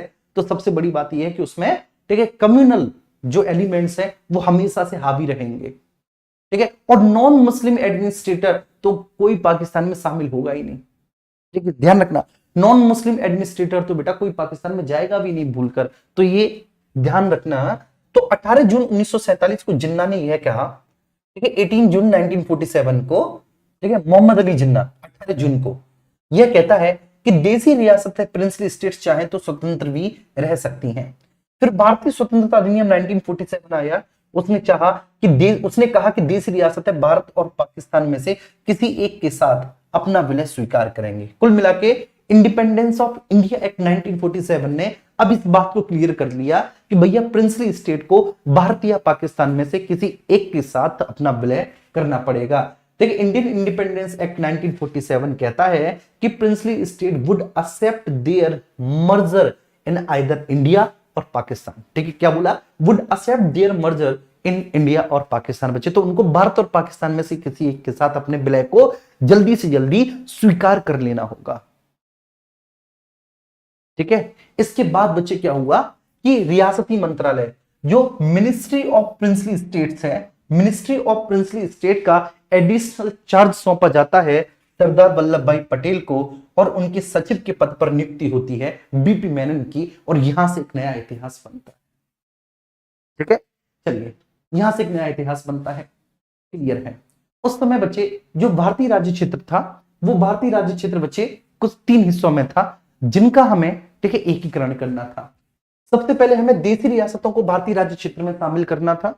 देशी रियासतें जो उस समय बच्चे ठीक है ना पूरे भारत के 40% हिस्से पर विस्तृत थी और जिनकी लगभग कुल संख्या 552 थी। ठीक है, तो देशी रियासतों को भारत में मिलाना है, एक बहुत बड़ा चैलेंज है देशी रियासतों को भारत में मिलाना। ठीक है, बड़ा खतरनाक चैलेंज है देशी रियासतों को, जो लगभग उस समय बच्चों भारत के 40% हिस्से पर फैली हुई हैं। ठीक है, 40% हिस्से पर ठीक है जो अपना विस्तार रखती हैं और जिनकी संख्या 552 है। दूसरा, जो कुछ यूरोपीय उपनिवेश हैं, अंग्रेजी तो हमें बच्चे स्वतंत्र कर रहे हैं क्योंकि अंग्रेजों के पास भारत का एक बड़ा हिस्सा है, लेकिन उसके बाद कुछ हिस्से कुछ कॉलोनियां ऐसी भी थी जो और ठीक है लोगों की थी, जैसे पुर्तगालियों और फ्रांसीसियों की थी। पुर्तगालियों के पास भारत का गोवा, दमनदीप और दादर और नागर हवेली का क्षेत्र था। ठीक है, जी हाँ, ठीक है, तो ये वाला जो है ना गोवा, ठीक है, दमन द्वीप,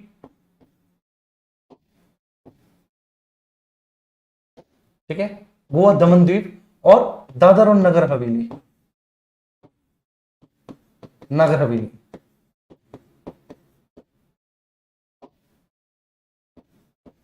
दादर और नागर हवेली। कहने का मतलब है ये जो वेस्टर्न वाला हिस्सा है पुर्तगालियों के पास था, वेस्टर्न वाला। ठीक है, और यहां पर पश्चिम बंगाल में पड़ता है चंद्रनगर, ठीक है, पुदुचेरी,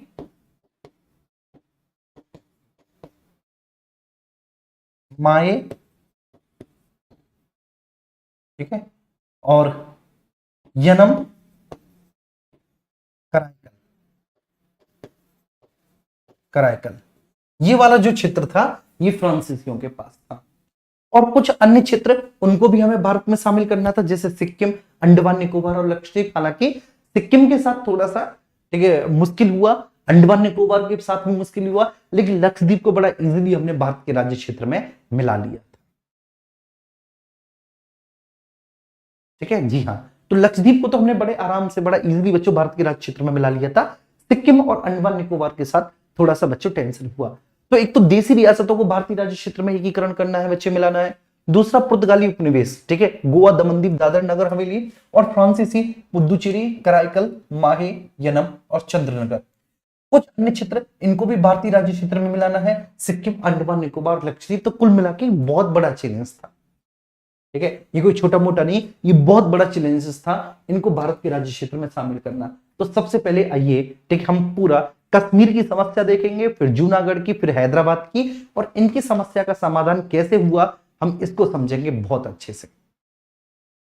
ठीक है, आइए हम बात करते हैं। तो सरदार वल्लभ भाई पटेल देशी रियासतों को 15 अगस्त 1947 से पहले भारत में विलय करने की बात कहते हैं। ठीक है, तो सरदार वल्लभ भाई Patel talks about merging the princely states, ठीक है, विद इंडिया बिफोर 15 अगस्त 1947। तो ठीक है, वो बेसिकली सरदार वल्लभ भाई पटेल जो है वो साम दाम दंड भेद बेटा चारों नीति अपनाते हैं। ठीक है, वो देशी रियासतों से अपील करते हैं कि वो 15 अगस्त 1947 से पहले भारत संघ में अपने विलय को स्वीकार कर लें। ठीक है, अगर 15 अगस्त 1947 के बाद अगर उन्होंने भारत में अपने मर्जर को स्वीकार नहीं किया, मतलब वो भारत में अगर विलय नहीं हुई और उस क्षेत्र विशेष की जनता वहां के एडमिनिस्ट्रेटर के प्रति अगर विद्रोही हुई, ठीक है, मान के चलिए कि वहां की जनता अगर वहां के प्रशासन, ठीक है, वहां के राजा, वहां के ठीक है निजाम, वहां के नवाब के प्रति अगर विद्रोही रुख अख्तियार करती है, तो फिर वो भारत से सहायता की उम्मीद ना करें। अच्छा, जनता क्यों विद्रोह करेगी? जनता इसलिए विद्रोह करोगी बेटा क्योंकि जो वहां के लोग थे ना, उन्होंने बच्चे इंडिपेंडेंस ऑफ इंडिया में, इंडियन ठीक है ना, इंडिपेंडेंस मूवमेंट पे, भारतीय स्वतंत्रता संग्राम में बेटा अपना खून बहाया था, अपनी प्राणों की आहुतियां दी थी। ठीक है, इन प्रिंसली स्टेट्स के लोग भी बच्चे शहीद हुए थे। ठीक है, और वो ठीक है इसलिए इन्होंने अपने प्राणों की आहुति दी क्योंकि वो एक इंडिपेंडेंट इंडिया को देखना चाह रहे थे, वो एक स्वतंत्र भारत को देखना चाह रहे थे। उन्होंने कभी भी नहीं सोचा था कि अंग्रेज भारत से चले जाएंगे और ऐसे बच्चे जो है ना ये जो प्रिंसली स्टेट्स हैं, ये प्रिंसली स्टेट्स जो है ये स्वतंत्र रहेंगी या ये भारत संघ का हिस्सा नहीं बनेंगी। तो उन्होंने कभी ऐसा जीवन में नहीं सोचा था। उन्होंने अगर हंसते हंसते अपने प्राणों की आहुतियां दे दी, वो मातृभूमि के प्रति अगर बच्चों बलिदान हो गए, तो इसलिए क्योंकि वो अंग्रेजों को भारत से बाहर भगाना चाह रहे थे, और अंग्रेजों के भारत के बाहर जाने के बाद फिर वो बच्चे एक इंटीग्रेटेड इंडिया का ख्वाब सपना सजोए रखे थे। ठीक है, एक अखंड भारत का उन्होंने सपना देखा हुआ था। तो ये बात आपको बहुत अच्छे से ध्यान रखनी है। सरदार वल्लभ भाई पटेल देसी रियासतों को 15 अगस्त 1914 से पहले भारत में विलय करने की बात कहते हैं। अंततः 3 देसी रियासत जो भारत संघ में विलय को अस्वीकार करती हैं और लगभग बच्चे वे स्वतंत्र रहने का सा निर्णय ले लेती हैं, या फिर आप कह सकते हैं बच्चे कि उन्होंने कोई ऐसा निर्णय ही नहीं लिया। ठीक है, तो सरदार वल्लभ भाई पटेल 15 अगस्त 1947 से पहले 552 में से 549 देसी रियासत को भारत संघ के शामिल होने के लिए बच्चे, ठीक है ना, मना लेते हैं। तो 552 में से 549 प्रिंसली स्टेट्स भारत संघ में शामिल होने के लिए तैयार हो गई, राजी हो गई। 3 बची, कश्मीर, हैदराबाद और जूनागढ़। और इन तीनों की बच्चे अपनी अपनी प्रॉब्लम थी, और जब अपनी अपनी प्रॉब्लम थी तो बच्चों अपने अपने अलग अलग तरीके से उसका समाधान भी हुआ।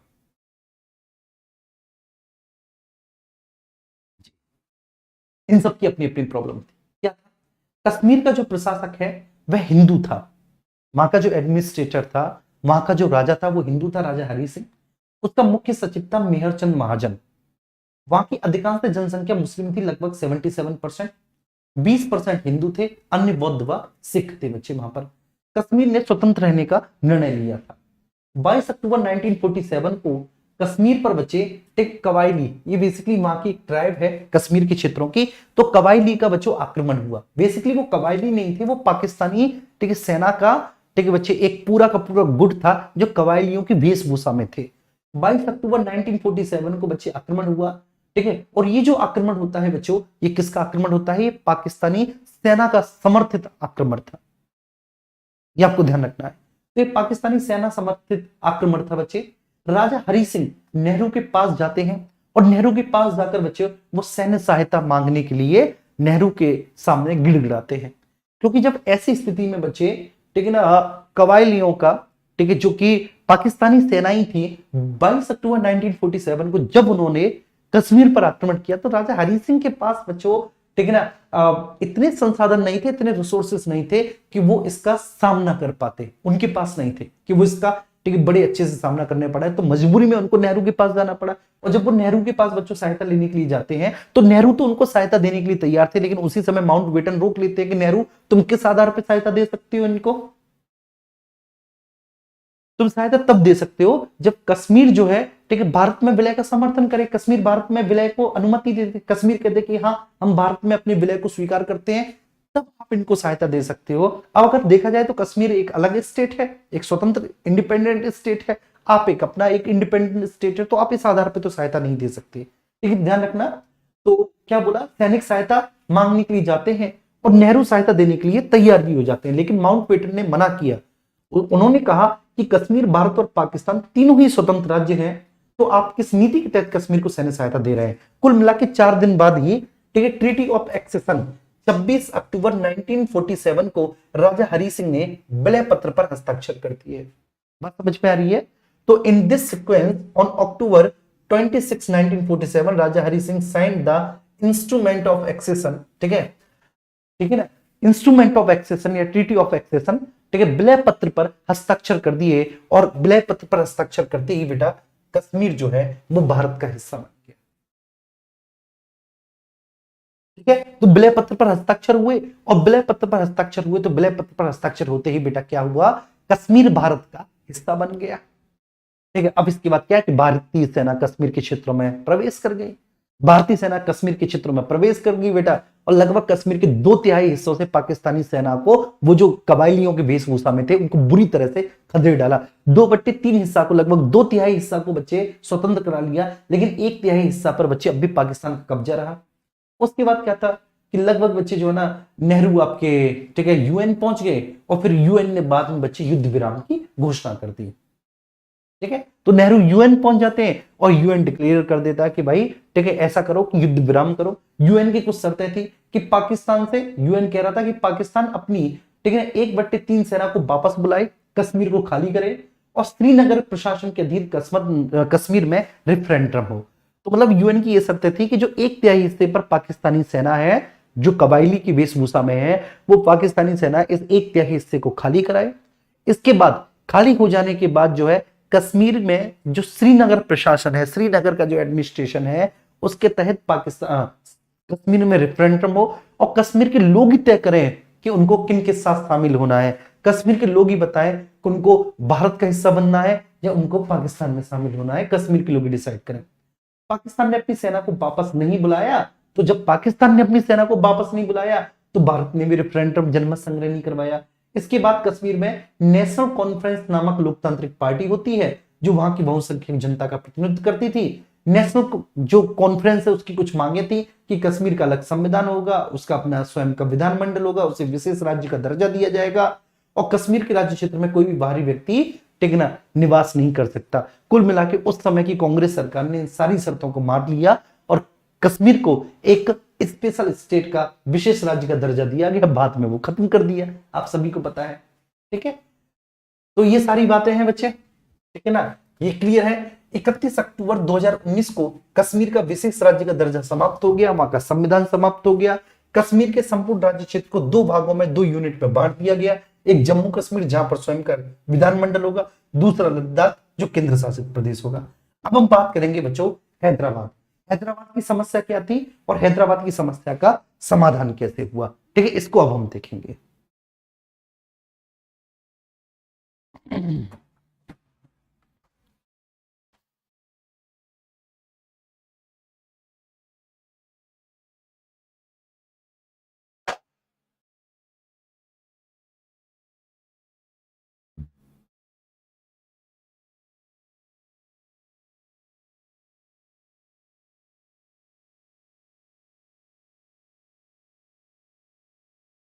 ठीक है, 2 मिनट का समय देंगे आप लोग अच्छे से।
ओके देन, ठीक है।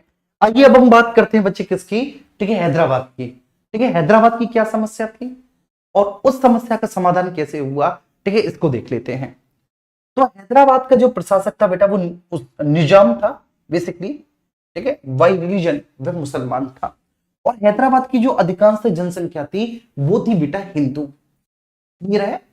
तो हैदराबाद का जो प्रशासक है निजाम उस्मान अली, ठीक है, हैदराबाद का जो प्रशासक है निजाम उस्मान अली।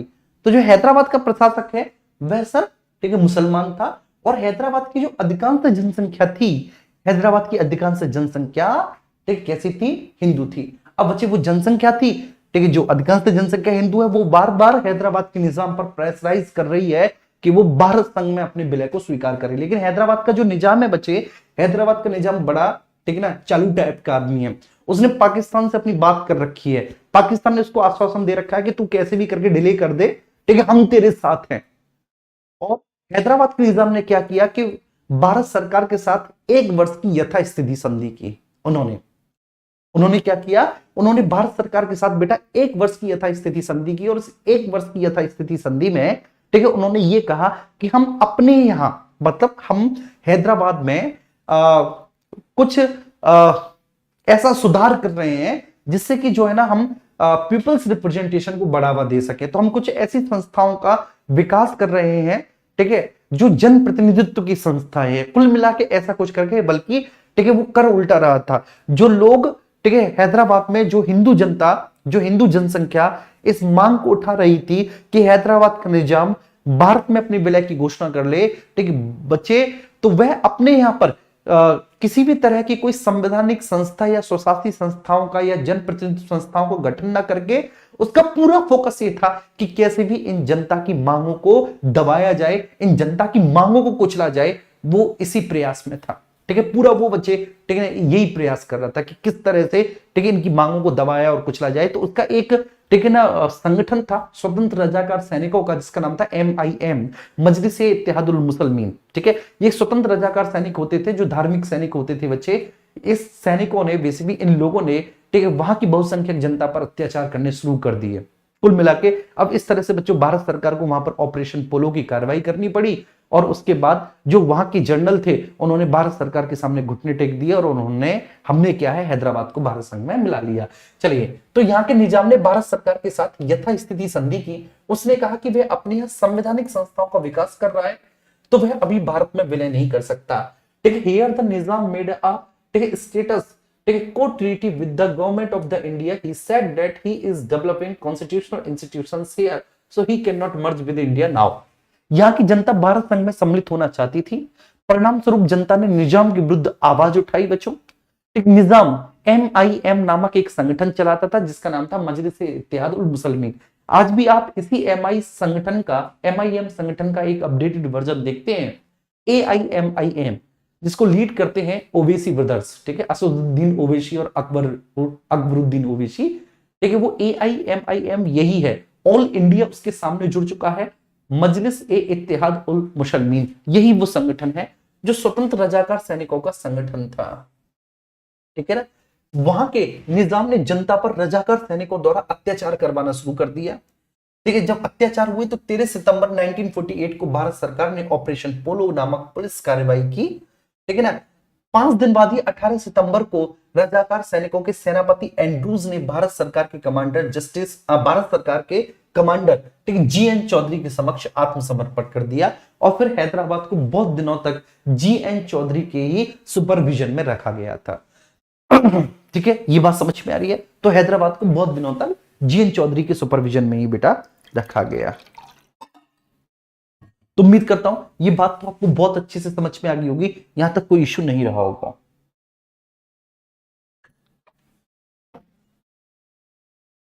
ठीक है, चलिए